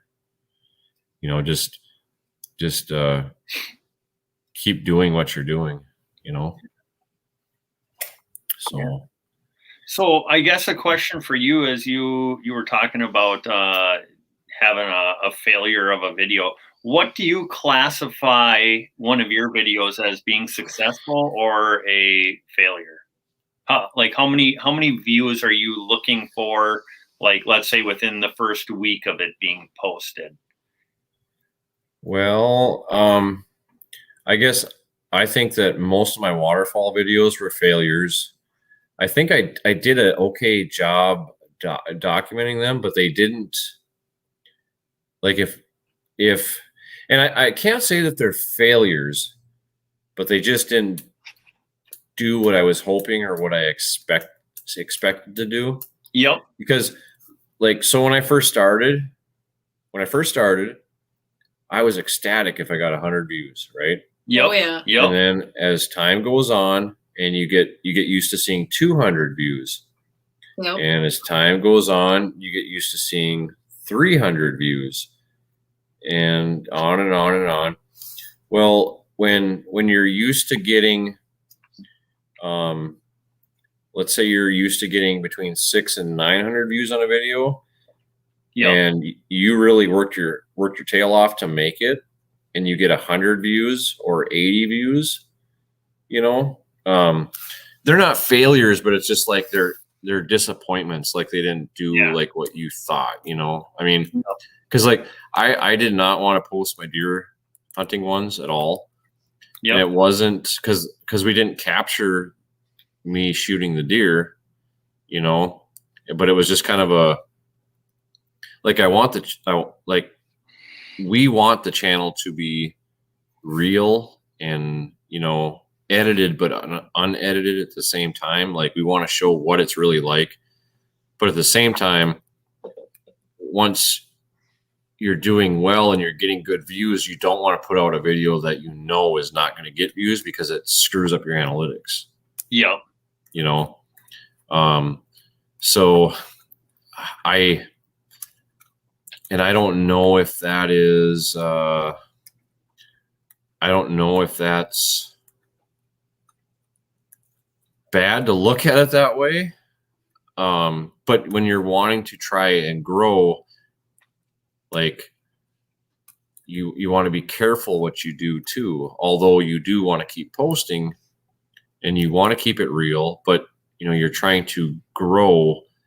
And if you're pouring gas on your lawn, well, your lawn's not going to grow. You know what I mean? So I guess I don't consider them, total failures, but,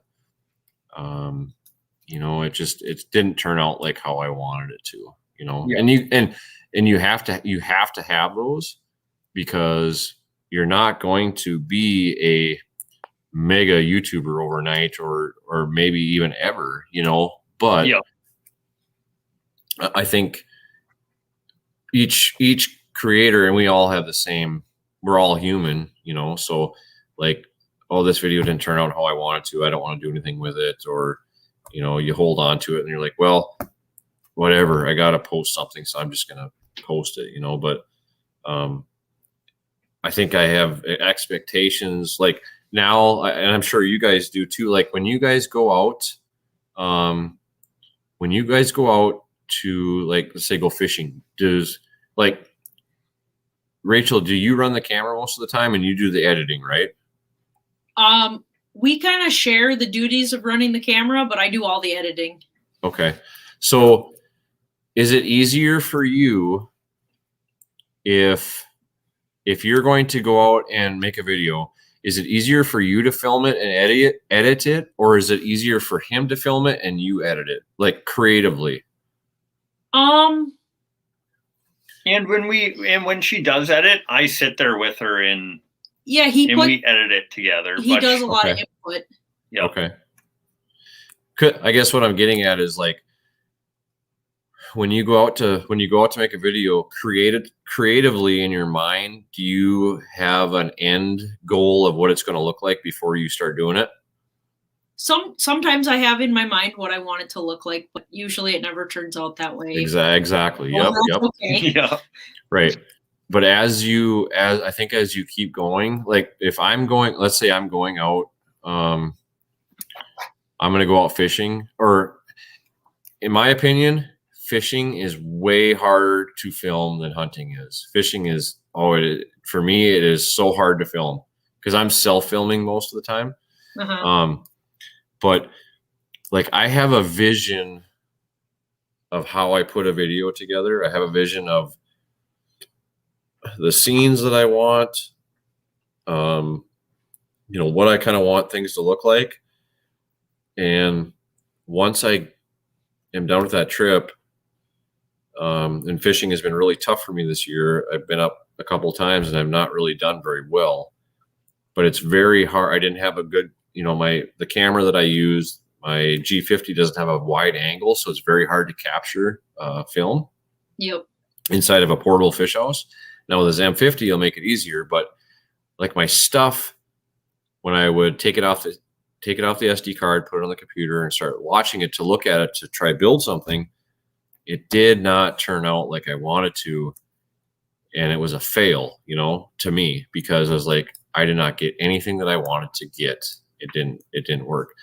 So creatively, like when I go to do something, I have an idea of how I want it to look at the end. Because as I'm making that video, I try and have like a mental checklist, and so it's just kind of fun to hear what other creators, how their thinking process goes when they're doing these things,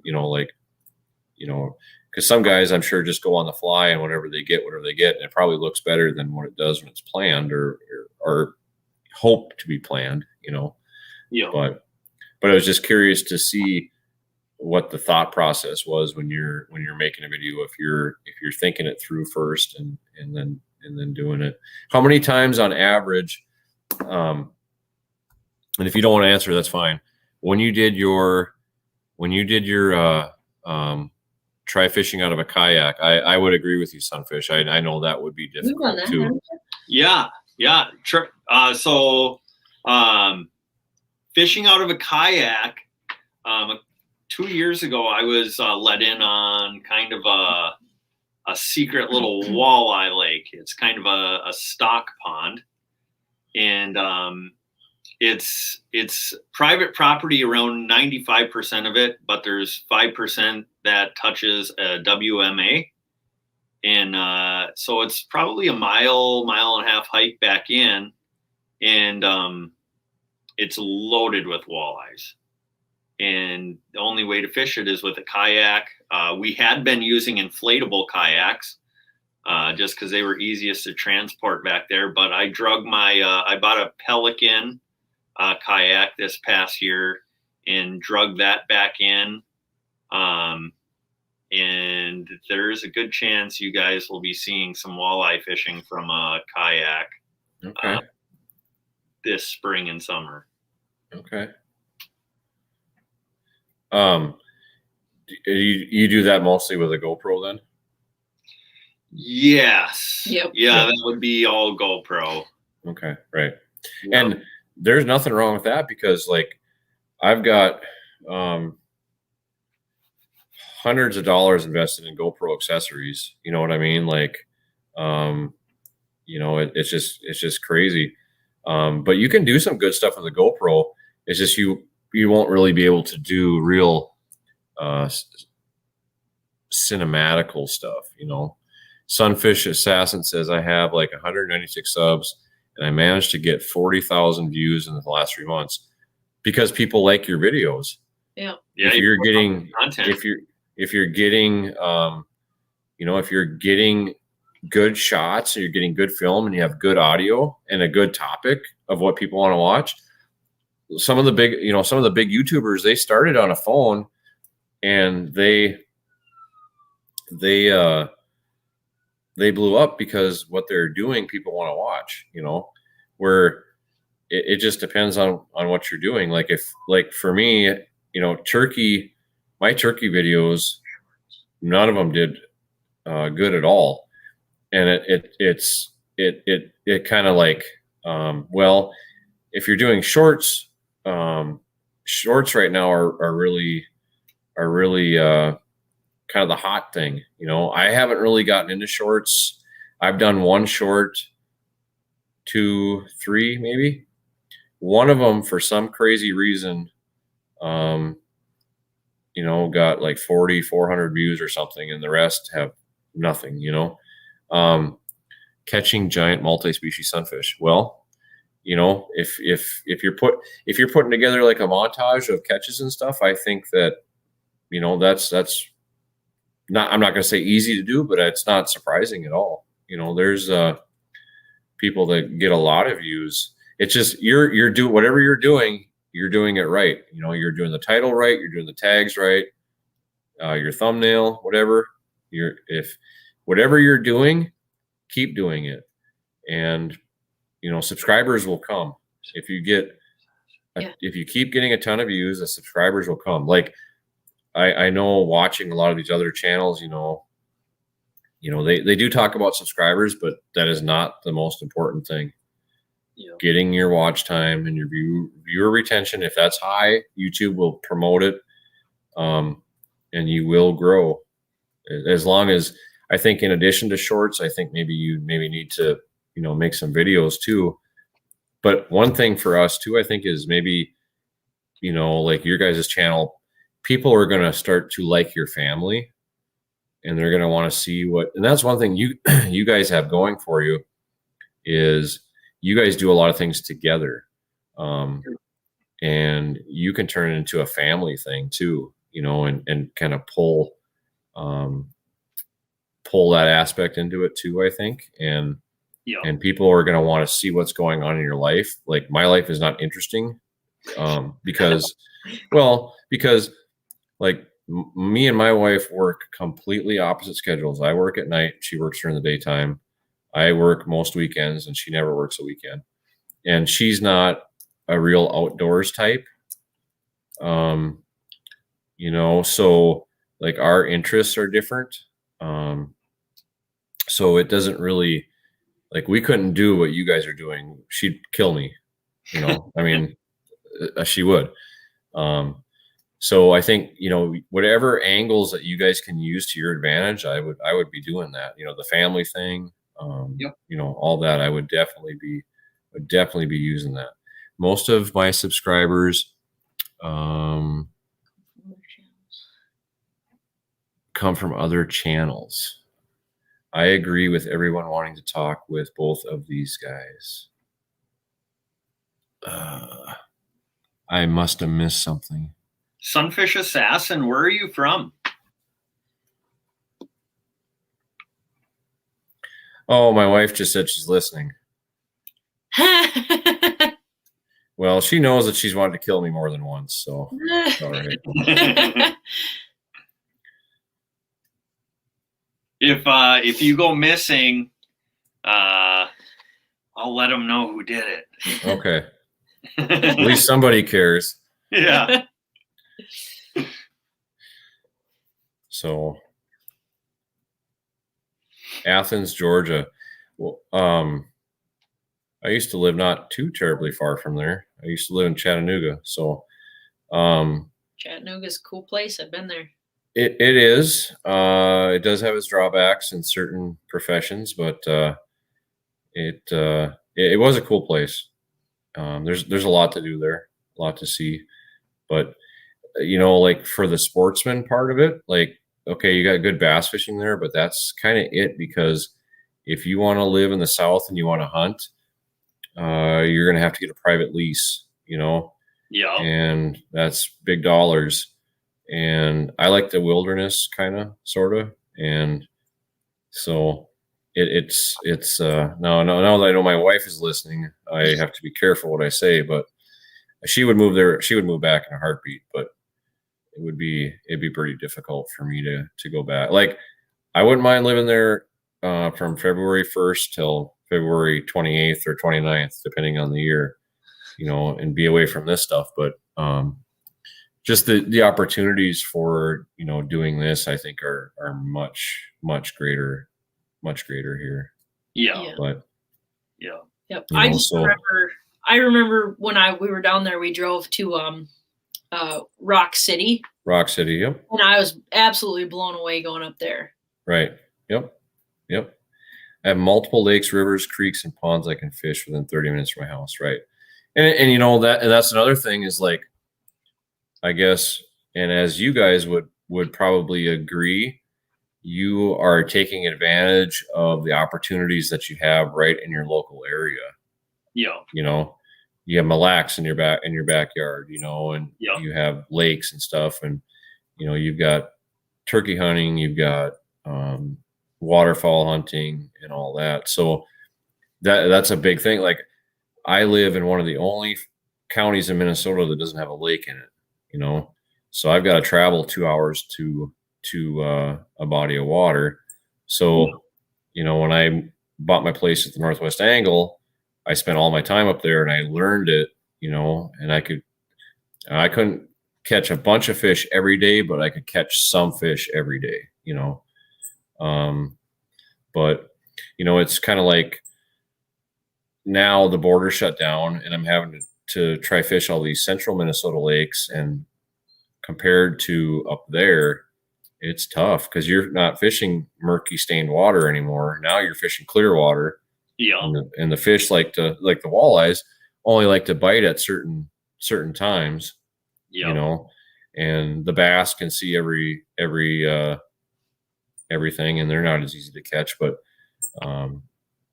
you know, so then it's like, well, and that was a critical time of growth in my channel too. So I'm like, well, I got to find something else that I can do now. So now I was like, now I'm turkey hunting. Now I'm, what else have I been doing? Went to Lake Superior, you know, I hadn't deer hunted in a number of years. I'm like, now I got to do that. Bear hunting. Now I absolutely love bear hunting. I love turkey hunting, you know, so I learned a lot of different things to do now. And now, like, I'm traveling to Kentucky in April to hunt turkeys, you know, something that I probably would have never done before. Went to South Carolina hunting, you know, duck hunting. And that's the other thing about YouTube, and we talked about it before, is meeting people and doing collabs. Like, you know, now the people that we know, like, you know, a lot of the people that I know now. Backwoods Barbarian is in New Brunswick, Canada. You know, like Daddy Duck is in South Carolina.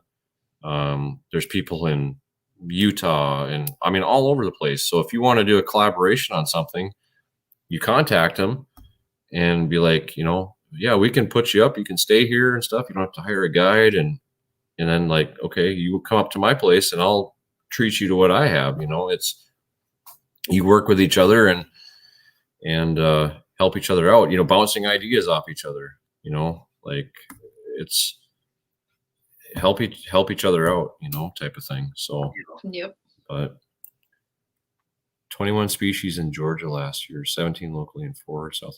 Well, yeah. And then, so Sunfish Assassin, if you're doing that, like, you're in a narrow niche already with the outdoors, I think, and then you're narrowing it down even further, and you're finding people that are specifically searching for that. So I would be interested to see what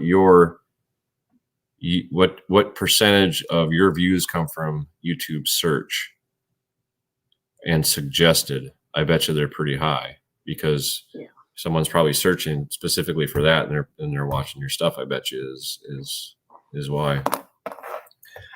I would assume that I have seen that channel before.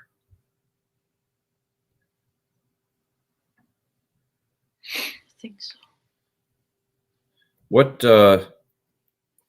and like do you guys plan on doing a lot of live streams now? Yeah, so we're planning on doing one every Wednesday at 7. Okay. Yep. So I kind of like the live stream.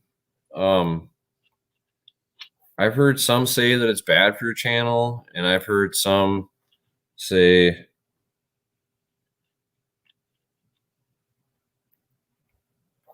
that it doesn't matter, and I've heard some say that it's good. I mean, the only thing that I've noticed, like, on my live streams, is that the watch retention, because they end up being longer sometimes. And I see the watch retention is way down. But I think because there's some people in here that I've never seen before, you know, so I think you gain some people too with live streams.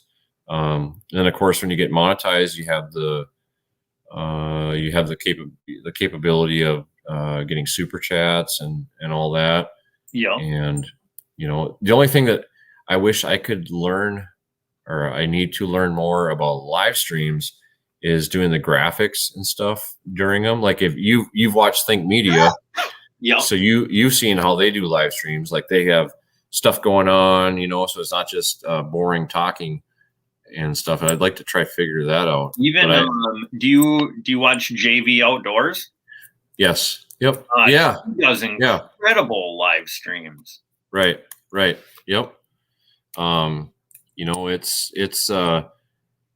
It's I haven't got to that point yet. Like I'm like kind of climbing a hill, and I'm kind of like turning over stones as I go. Like I figured out the Windows Paint thing last week, and now this week hopefully I'll figure out something else, and then keep moving up. Yeah. Well, yeah, and as Sunfish Assassin says, if it's good if you could get 100 or 200 people watching, absolutely. The most that I would get in my streams is I think 27 is the most I've ever had. Yeah, so, I think 20 is the most we've had. 16. Right. Oh, 16? Right. 16. 16 is the highest we've had. Well, you had 20 some in last week, didn't you? I thought so. Maybe. I guess I wasn't paying attention. If you go to your analytics, it'll say peak concurrent viewers, and it'll tell you okay what.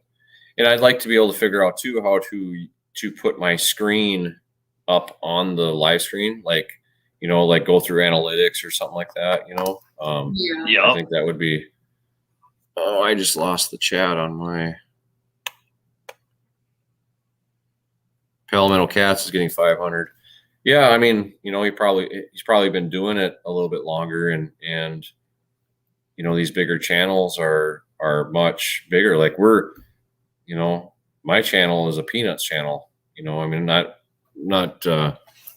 getting a lot of people in live streams, and I'm still learning and trying to interact with the people that do watch and stuff like that. Like, how do you guys? How is it for you guys to get comments? Do you get a lot of comments on your videos? Oh yeah. From the same people. Right, and I get that too. Right. Yep. Right. So when you introduced us kind of to the little community that we're a part of now, our comments went way up. But it's usually from the same people. Right. Okay. Yep.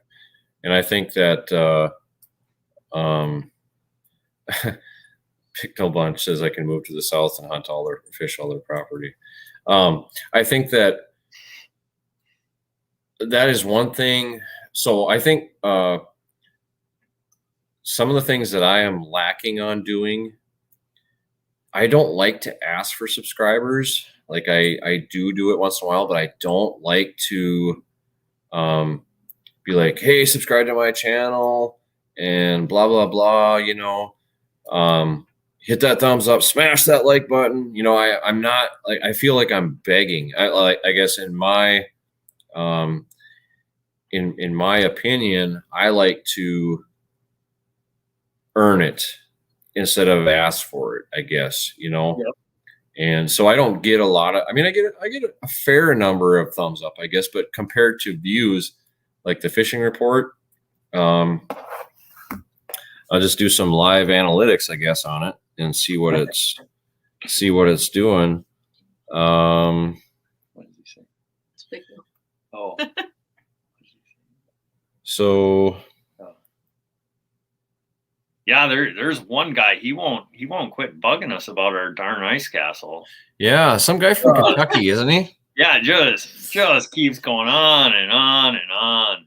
That he offered me $1,000 to when I go down to his place in April to stop by your place and hook up to your ice castle and pull it down there, right? Yeah, it wouldn't surprise me.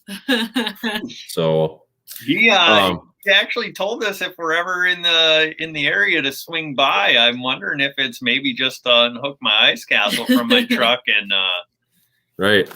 keep it. I don't know that I could afford to buy all the gas it would take to pull that thing down there with my Suburban, though. Oh yeah. Yeah, we average probably 8 or 9 miles to the gallon pulling that thing. Right.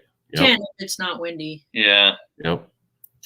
And Tom says he's the same way. Yeah, it's like, do you guys? Yeah, because you guys say subscribe and all that stuff. Yep, like our videos, subscribe to the channel. Yep. Right. So, on an average. I just feel like if we don't ask people to subscribe, sometimes people just don't even think to do it. Right. And I'm not saying there's nothing wrong with it, because I do it some, and I'm starting to do it a little bit more. But I would rather put a graphic. I guess this is just the way my brain works. Is I would rather use a graphic to tell them to subscribe than waste the seconds that I could shorten my video, and show and be doing something. You know, are you following me? Yep. And you can add that in your whole video down in the corner. Right. Through the end screen. Yep. Well, I've got my watermark down there, but I do have one image that says "Don't remember to subscribe" or something, and I got that from Daddy Duck 365. Yep. But I'd like to have a graphic flash that points to that, or something, instead of me wasting 7 seconds or 10 seconds saying please subscribe and hit the thumbs up, because I want to make my videos like, I don't want to have any fluff in them, anything more, and I'm trying to learn how to keep cutting down. You know what I mean? Yep. So, but because like on so on this week's fishing report, 1,866 views, 44 comments, and 58 thumbs up. So the ratio of that, is less than 10%. So it's like, how does a person engage more with the audience to get them to comment? Or, like, how do you do it? How do you get them to do it without them knowing, I guess? Or, how do you get them to, how do you get them to buy into it without making it like a hassle, Yeah. We had a few videos where we had a lot of interactions. We had the deer hunting video, and then I think the propane filling video had a lot of interaction with it too. Yeah. Okay. Yeah. And then it just kind of dropped off again a little bit, you're saying, or? Yeah, I feel like if you do something people don't necessarily agree with, they tend to comment. Oh yeah. You make a mistake or say something wrong, man, them ones get a lot of comments. Right. Yep. They'll get you. Yeah. But realistically, that just brings in more. It does, and that's good. So what do we start doing things wrong? Yeah. I mean, unintentionally. I mean, it's like, how many do you guys get, especially with your deer hunting video getting 20,000 views? Do you guys get much hate comments or stuff?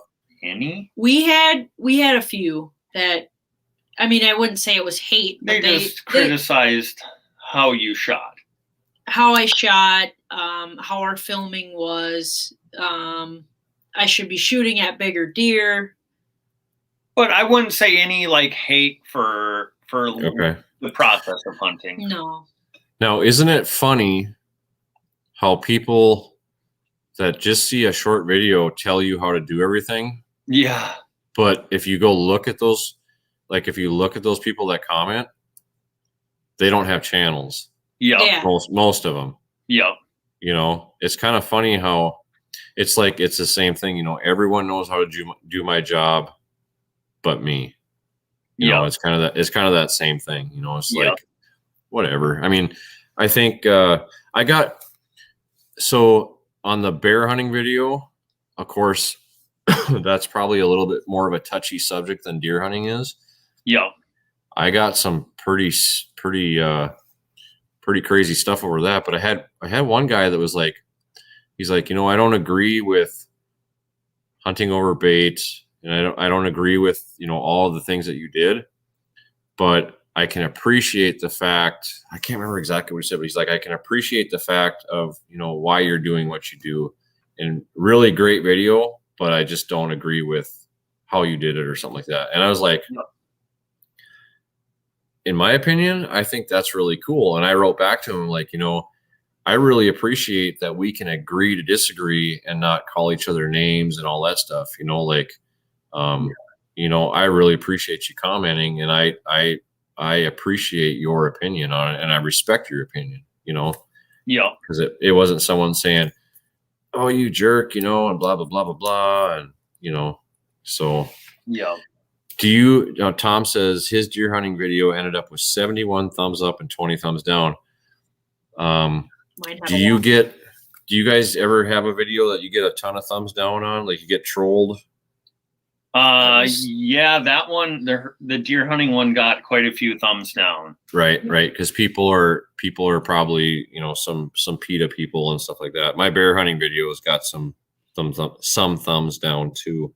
But from what I heard, either direction, the thumb's pointing. It's good. Doesn't matter. It's engagement. Yeah. So that's why I, you know, in the back of my mind, like when I get thumbs down and those mean comments and stuff, I'm like, well, that means you probably almost watched it to the end. Yeah. Yeah. You know, and you commented. So thank you for helping me do a horrible job, you know? Yeah. And I've noticed too, sometimes when we've made a mistake, people comment, you know, how we can do better. And we just take that into consideration. Yep. And I don't know why people, I don't know why people have to be the way they are sometimes. You know, like I had a video that we posted in Facebook for the fishing report, and the guy was all mad because the title didn't say the lake that it was like. So I call it, you know, Lake of the Woods and More, because there's 3 lakes. Yeah. And there's Facebook pages for each lake. So I posted in each lake. Yeah. On each Facebook page. And the guy was mad because the other 2 lakes were even in the report, you know, and I'm like, get over it. But he like kept on and on and on and on about it. But they always comment in Facebook, and they don't comment on YouTube, which we would like them to, you know? Yeah. Another thing too is, I'd be curious, you know, you were saying you weren't getting interaction on a lot of your fishing reports and stuff. I wonder how many of those people are watching it on their TV. Because I know I watch a lot of my YouTube on TV just because I can see it better. Right. And it's not allowed to, there's no way to comment on watching it on TV. The number of TV viewers, I can't look at it at the phone. I can only look at it at the laptop. You can look at that in analytics too, and it'll tell you. The majority of my views are on mobile devices, on mobile phone. Yep. So they have the ability to comment. Right. There are some on TV, but it's very minimal. It's like 12% or something. Okay. There we go. But okay. 21,177 views, 48 comments, 195 likes. Well, 195 likes, that's pretty good. Yeah. That's almost 1%. You know, that's pretty good. Yeah. And if I were you, I would keep sharing that video with I would keep sharing it with other Facebook pages about deer hunting. Yeah. Okay. Yeah. We're part of probably 4 or 5 of them. Right. Because every so often, like when I first did the Lake of the Woods rules and regulations video, I posted it to all the major Facebook pages, and then I'll wait a month or 2, or a month, 5 weeks, 6 weeks, and then I'll cycle it through again. Okay. And it'll grab. So like the first run through, I think it ended up with like 6,000 views. I let it go, and it would still get, you know, like 100 views a week or something. And then after a couple 5 weeks or something, I ran it through again, and it picked up like 5,000 views again, you know. So I'll run it through probably 5 times throughout the year and get a bunch more views on it, you know. So yeah, we cycle things through quite a bit too. Like the bear hunting stuff, we'll cycle that through, and Alex does most of the sharing stuff. He's kind of got that figured out, so. Yeah. Yep. No, do you find it to be better to share those videos to the Facebook groups from your Facebook page, or is it okay to share it from your personal Facebook? Well, so like I said, I'm not very up to date on stuff. So Alex shares it from our Facebook group, which we would like to do because that gets to our name out there. But unfortunately, when I share it, I don't do it right, and I share it through my personal name, which I don't want to do. Okay, and that's how I share all of ours, is through my personal name. Okay, I think it's true. Yeah, I think it probably would be more it'd be my guess it'd be more beneficial to share it from your Live in MN Facebook page. Well, and here and right here, here's some gold right here. Bicknell Bunch says there's a deer hunting subreddit with 10,000 members. Share it on there. Absolutely do that. I bet you'll get 5,000 views in a week. I bet. Really? I mean, I would think if people see it and because that the Reddit is the more I'm learning about that's a gold mine, Yeah. Okay. When I went on Reddit and it was karma and gold, and I just felt stupid looking. Right. Right. And that's how I felt too. I was not good at all with it. I'm just starting to learn it, but I mean, like that's one. So my Trail Boss review video. Yep. I shared it to, there's 3 Trail Boss Facebook pages, and I shared it to I probably shared it through there 10 times now. And every time I do it, I probably gain an extra 600, 700, 800 views. Okay. So I'm definitely going to run that through. I'm going to definitely run that through Reddit when I get that part figured out, and I bet you I'll gain a bunch more. So Alex, my partner Alex is on here. He says anything is good, but if you use the main Facebook page, you can follow what you've posted easier. So Alex does a good job of keeping up with the people that comment on it on Facebook and interacting with them. Yep. Which, is hard for me to do because I'm editing or I'm doing something else, and he's got that kind of down. So I think if you interact with those people, they're like, oh, they're not just posting and running. And I think maybe we probably gain some subscribers out of that too, I think. Gotcha. Now, is there a better time of day to share to a group?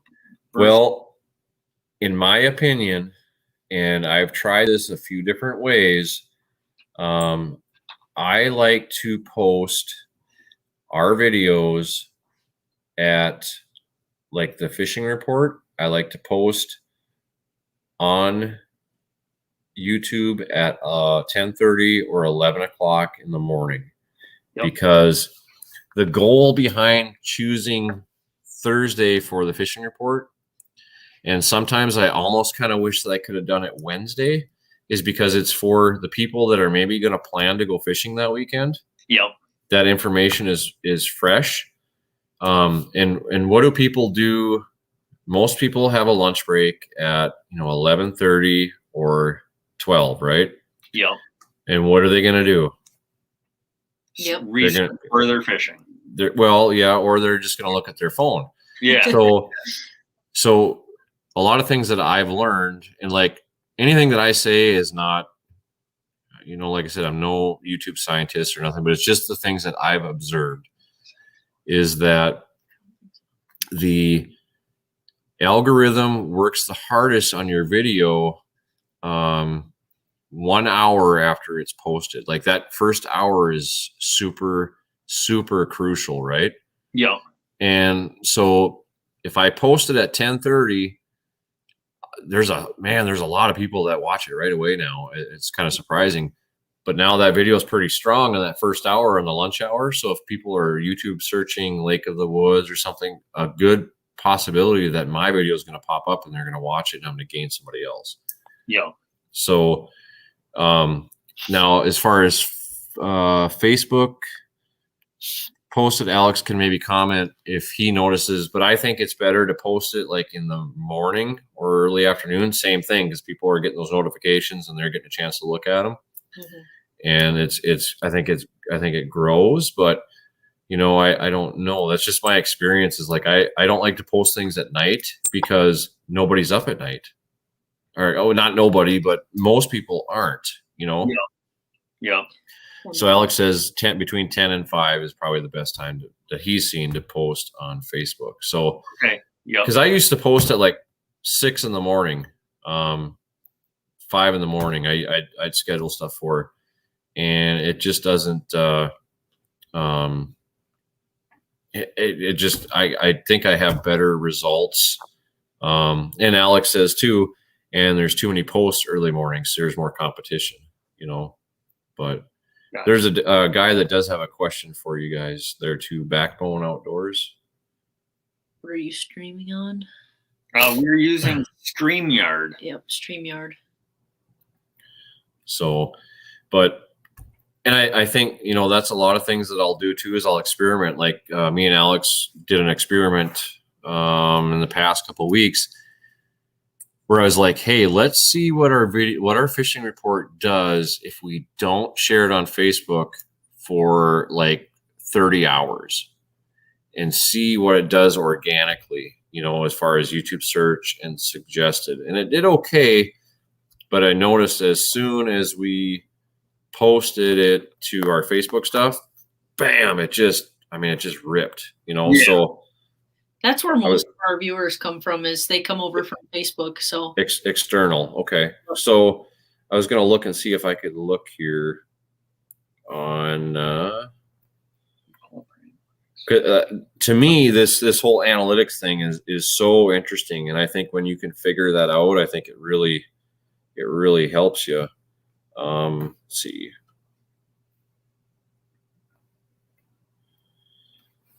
If I can find it here. Okay, so let me go over life of my channel.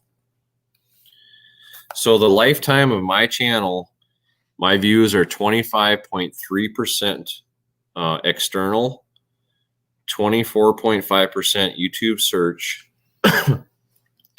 23.2% browse features, and 15.7% suggested, and then the rest is just little end screens and notifications. And my notifications are like 1.5%, so very little.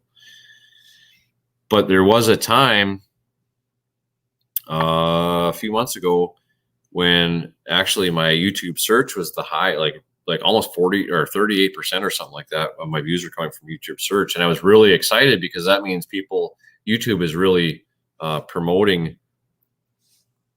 my videos, or making my videos, you know, more accessible. Just out of curiosity, one thing I've noticed since, like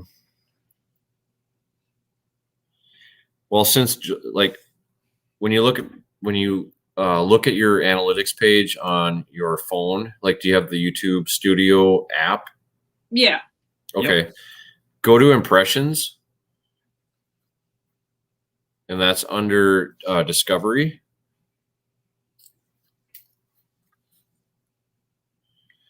Internet's working hard today.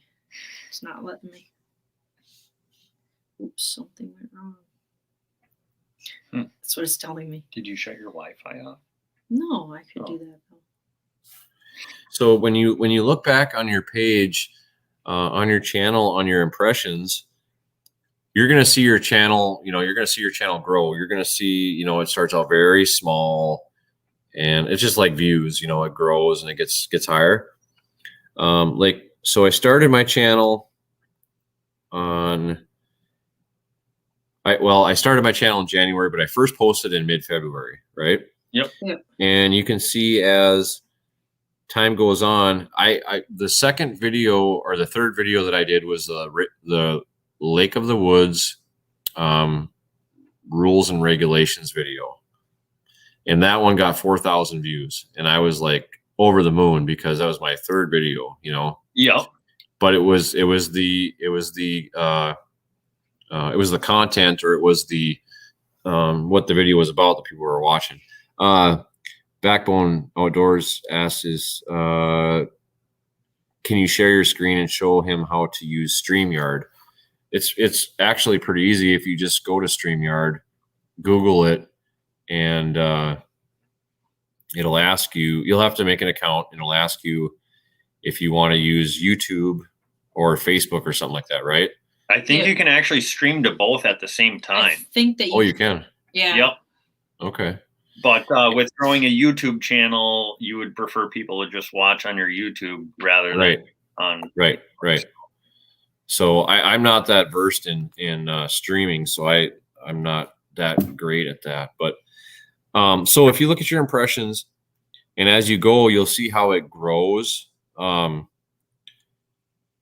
you can see, you can correlate that with like the videos that you do. Obviously, you're probably going to get more views, but you can look at, see like on the dates of what videos you're putting out, and you can find out which videos that YouTube is really pushing, and you can focus on making more videos like that. Right. So let's say like, just for example, okay, perch fishing is really doing really good right now. Mm-hmm. Well, obviously you want to make more perch fishing videos. Yeah. Right. And like, I noticed that, and I don't know what happened really, because, well, I guess what it was the early ice season, and we did a video on, we were up at Lake of the Woods, and we did a video with Lake Road Lodge, and I did a short video, and, you know, early ice was really popular, and I really dropped the ball this year. I should have been on Red Lake immediately. It was a zoo out there. Oh my God. Red Lake. Yeah. Oh. Red Lake video, it took off, right? Yeah. So I dropped the ball. Like I probably would have gained, I probably would be way farther ahead than what would happen. But like December, well, I can tell you the date. December 5th is when my channel really kicked off.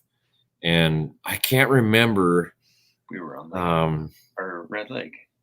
I can't remember how many subscribers I had on December 5th, but it like boom, and within basically there's a 3-week period, I think, where I gained like 350 or something like that, and I got monetized.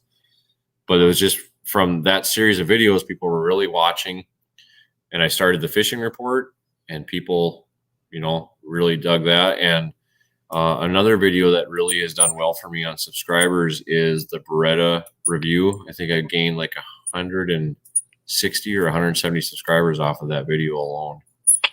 You know, so it's just, you know, all those different things together is what's really done well for us, you know, is figuring out what people are watching and trying to capitalize on it, and then watching Google Trends and, you know, Google search, and whatever is the highest search volume is obviously what you want to make videos on, you know. But so I mean, you could go on and on and on, but if you study your analytics, that's what's gonna really help you, you know, when you figure out what you need to be doing. And what percent come from Facebook? Oh yeah, no, it's changed drastically. Yeah, where are our watches coming from? Most of our watch hours and views are coming from just the browse features. That's what you want, because then that's what you want. Yep. And I think you may see a pretty good increase in that now that you're kind of in this community too, because there's a lot of people that are same people that are watching your videos too. Yep. So that you're going to notice, I think that will probably, that's probably a big contributing factor to that too. Okay. Yeah, that's 44% of our. Right. And that's what you want, is you want people watching you repeatedly, and, you know, and coming up, you know, that's what you want. Yeah. Like obviously the one that you want to be the highest is YouTube search or suggested. Suggested is because that means that YouTube is really promoting you, you know. So it's 44% browse features, 27% YouTube search, and 14% suggested videos. Nice. That's good.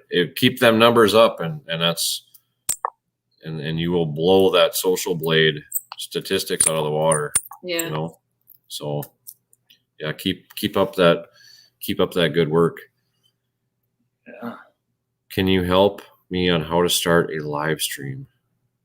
Well, so go to StreamYard, set up an account.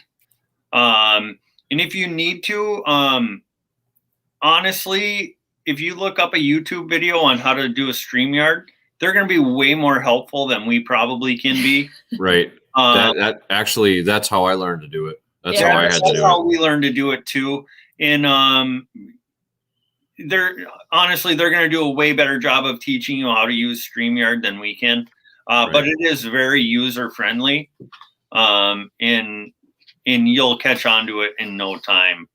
Because do you have to have 1,000 subscribers still to StreamYard live stream on YouTube itself?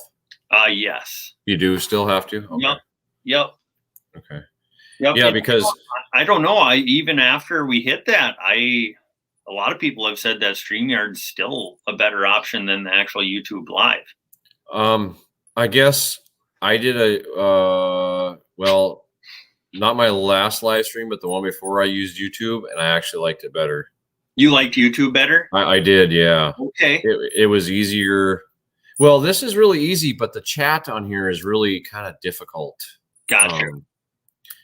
It wasn't as user friendly, I guess, as I did like the YouTube part better. And I think you're limited at StreamYard too to how many streams you can do a month, I think. Oh. Right? Without paying. I guess I don't know. Yeah, I think you're limited to a certain thing. And then you still can get super chats. That's right. You still get super chats. But there were some limitations to what StreamYard could do.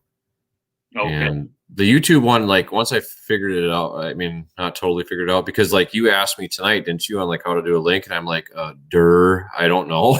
Like I sent it to me on Instagram, and then I couldn't figure out how to get Instagram messages on my dang computer, So like, that's what I'm saying. Like, don't take any advice from me because it all sucks because I don't know what I'm doing. But some of the observations have really helped us in YouTube growth. I mean, it's not like we're some major channel or nothing, but some of the things that I've paid attention to have really helped me out. So yeah.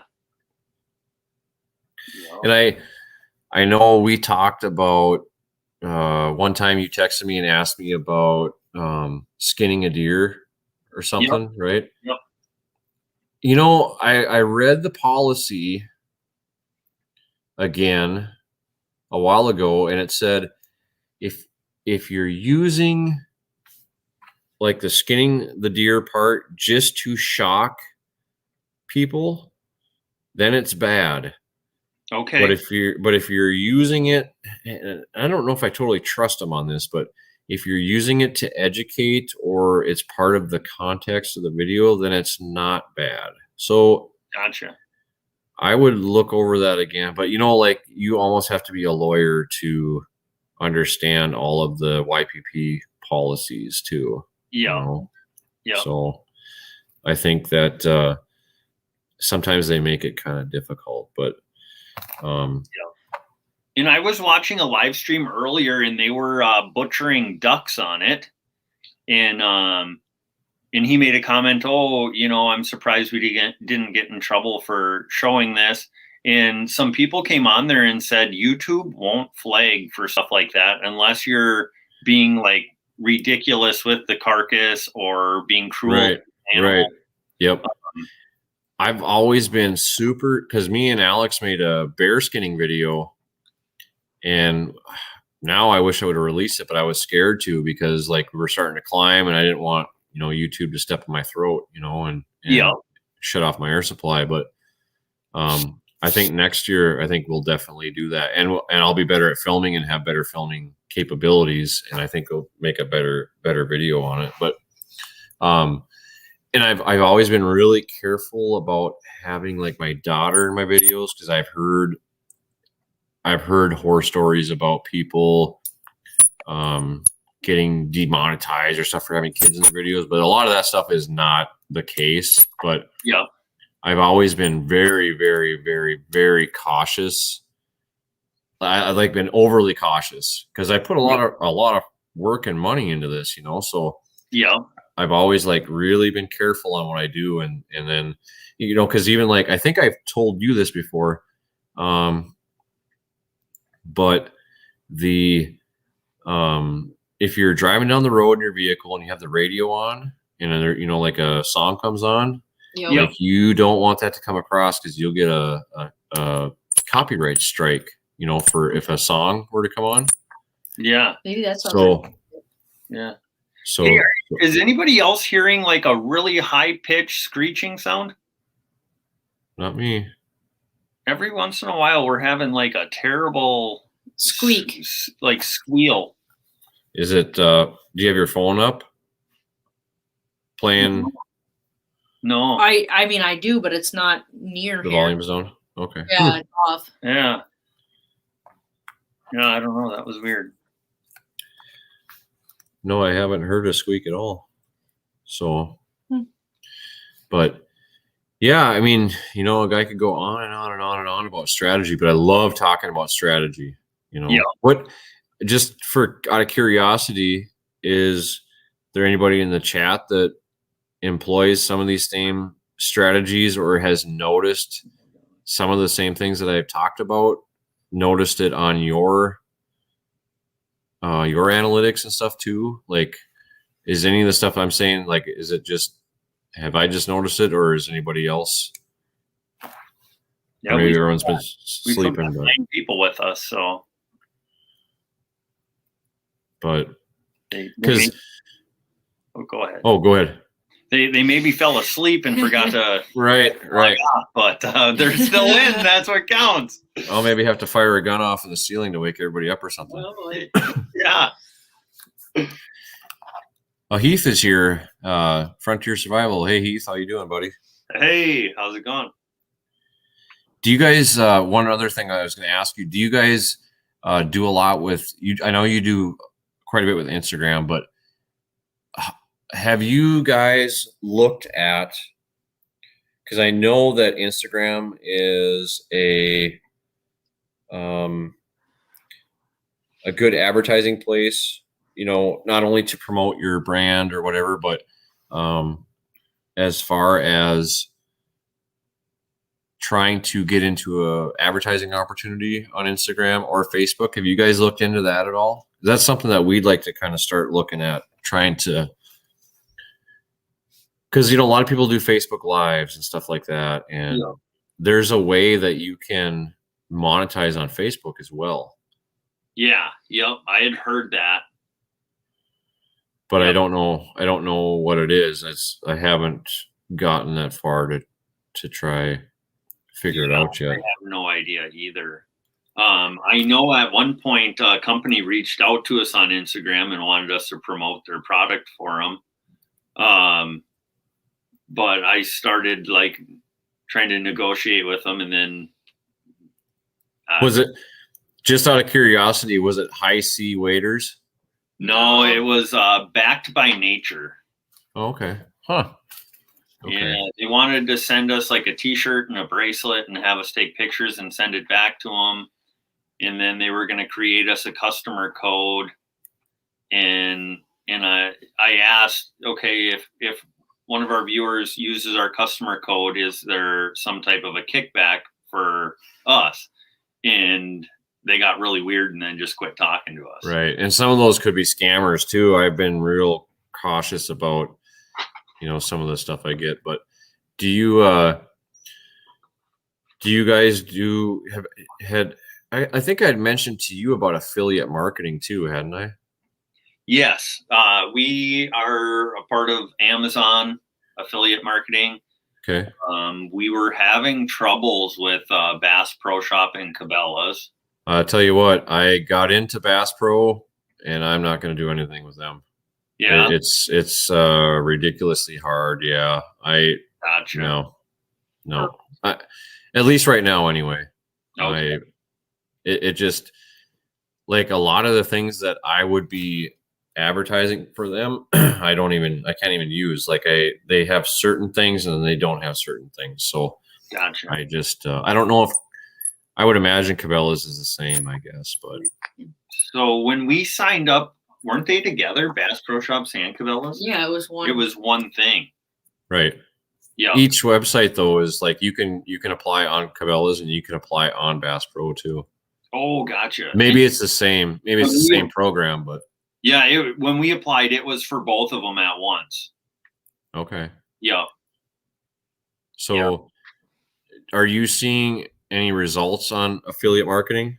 Well, people are clicking on our links, but they haven't purchased anything. Okay. Okay. I think what was it, 180 days to sell something or to sell 3 things before you lose your affiliation. Oh, really? Okay. Yeah. Well, I'm gonna probably get kicked out again because I've had one sale for like $1.35 or something, but gotcha. but I haven't done any fishing videos to try sell lures and stuff, yet either. I mean, and clothes and stuff like that. So the Bicknell Bunch says, how do you do Amazon affiliate? I just Googled as Amazon affiliation, and then I just did all the online forms that they had. Yeah, and then it was almost instantly approved. Any products that you use in your videos, you can then get a link from Amazon affiliates. You post it in your description, and if people click on it, follow it to Amazon and purchase it, then you get like a 5% kickback from them. Yep. Well, the rate depends on what it is you're selling too. Yeah. Gotcha. So like outdoors was 4%, I think, and then like camera equipment and stuff was like 2%. But you guys, and I apologize, I've never looked at your descriptions before, I guess. Do you link all your camera equipment? We have some. Usually we do. Okay. Yep. Okay. All right. Because I link everything. The camera equipment, audio equipment, everything. Because if someone were to buy a camera, I mean an M50. Oh yeah. Yeah. Get a couple percent. I mean that's pretty huge. And it's it would be nice to figure out too. I know you can do a default description, but I can't figure it out for the life of me. So that's a good thing to look into. Then I don't have to keep doing links over and over again. Well, and what I do is I copy and paste. I go back, I open up YouTube twice on my computer, and I go to the past video and I copy everything and then I drag it to the new one and paste it. Perfect. Oh, that's way easier. That's a good idea. Yep. It took me a while to figure that one out, but I finally did. Yeah. Yeah. So yeah, we might have to start shopping off of each other's descriptions. Yeah, I'm bad at descriptions, but I've noticed that in watching a lot of these videos is that you take and whatever's in your title and so let's say Lake of the Woods walleye fishing 2021.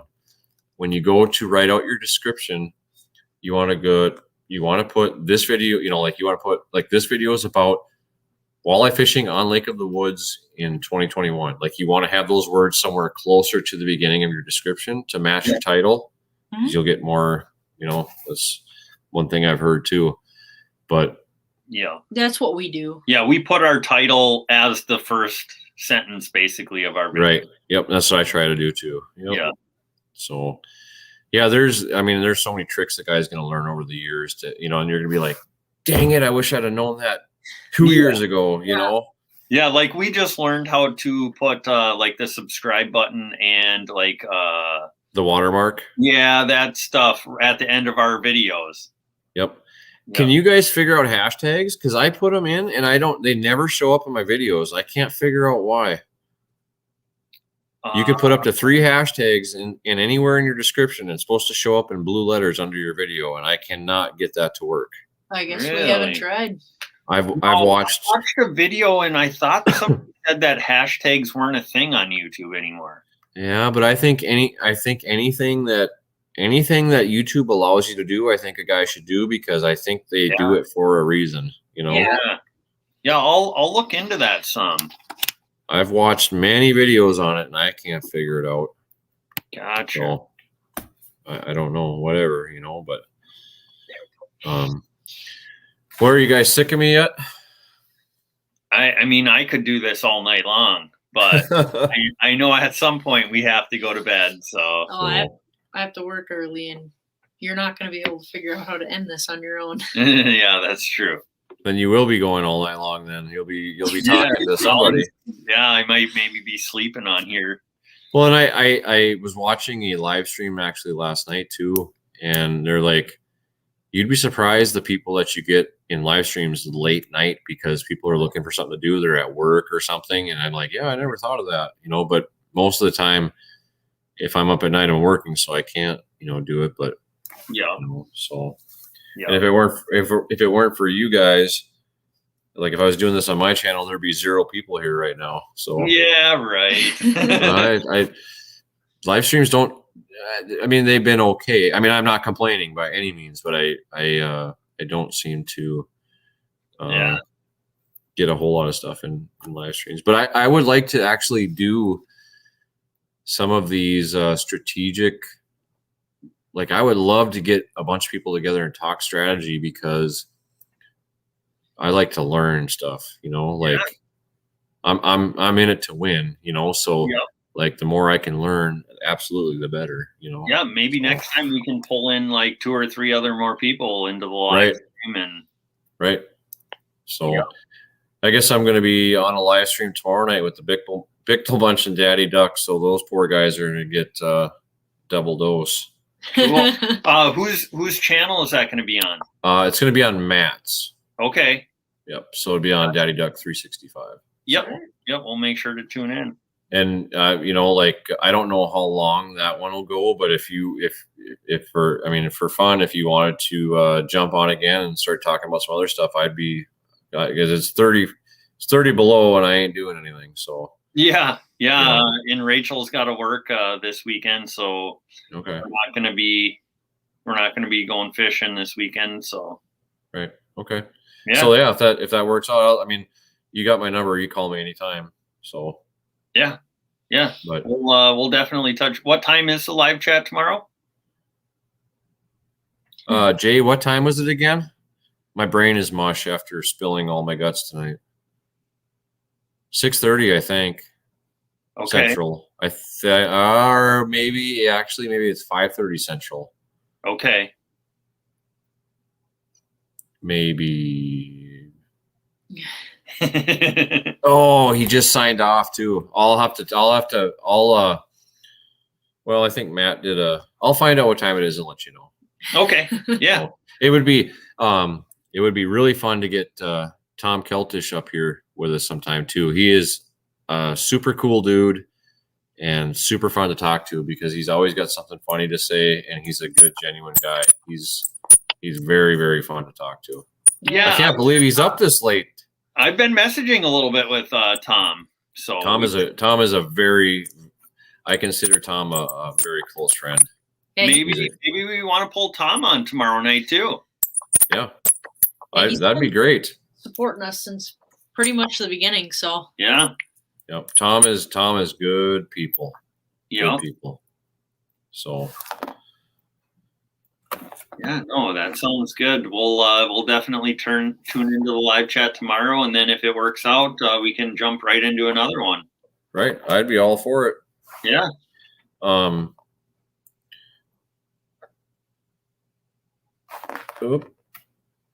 would. I'd love to do this again with you guys too. Yeah. It's just it's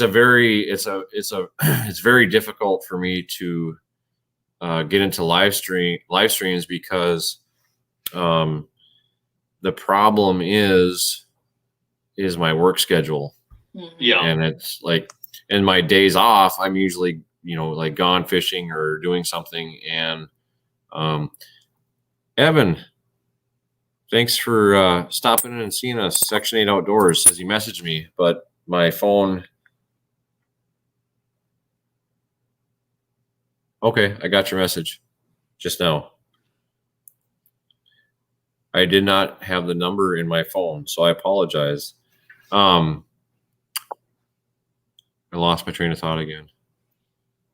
Anyway, so yeah, we'll let you guys get to bed and have a good night, and we'll see you tomorrow. Yeah, thanks again for joining us. And if anybody hasn't subscribed to After 5 Outdoors that's still in here, I think he deserves it. And go on. I don't know if I'd go that far. I mean, you laid a lot of education out there for us tonight. Yeah, but how do you know it's all true? I could be the world's greatest liar. We'll find out. Well, yeah. So I deeply, deeply thank you guys for having me on. I really, really appreciate it. Yeah, well, we appreciate you helping us out. You've done great things for our channel, and we appreciate it. So, well, all that work is on you. You guys have done the work. So, yeah. So perfect. Yeah, thank you for coming on. Thank you for everybody who's in here and stuck with us. I know maybe we weren't the most exciting live chat ever, but we had fun, and we're glad you came along with us. Sounds great. You guys have a great night. Yeah, you too. You too. All right. See ya. Yep. Bye. See ya. Have a good night, guys.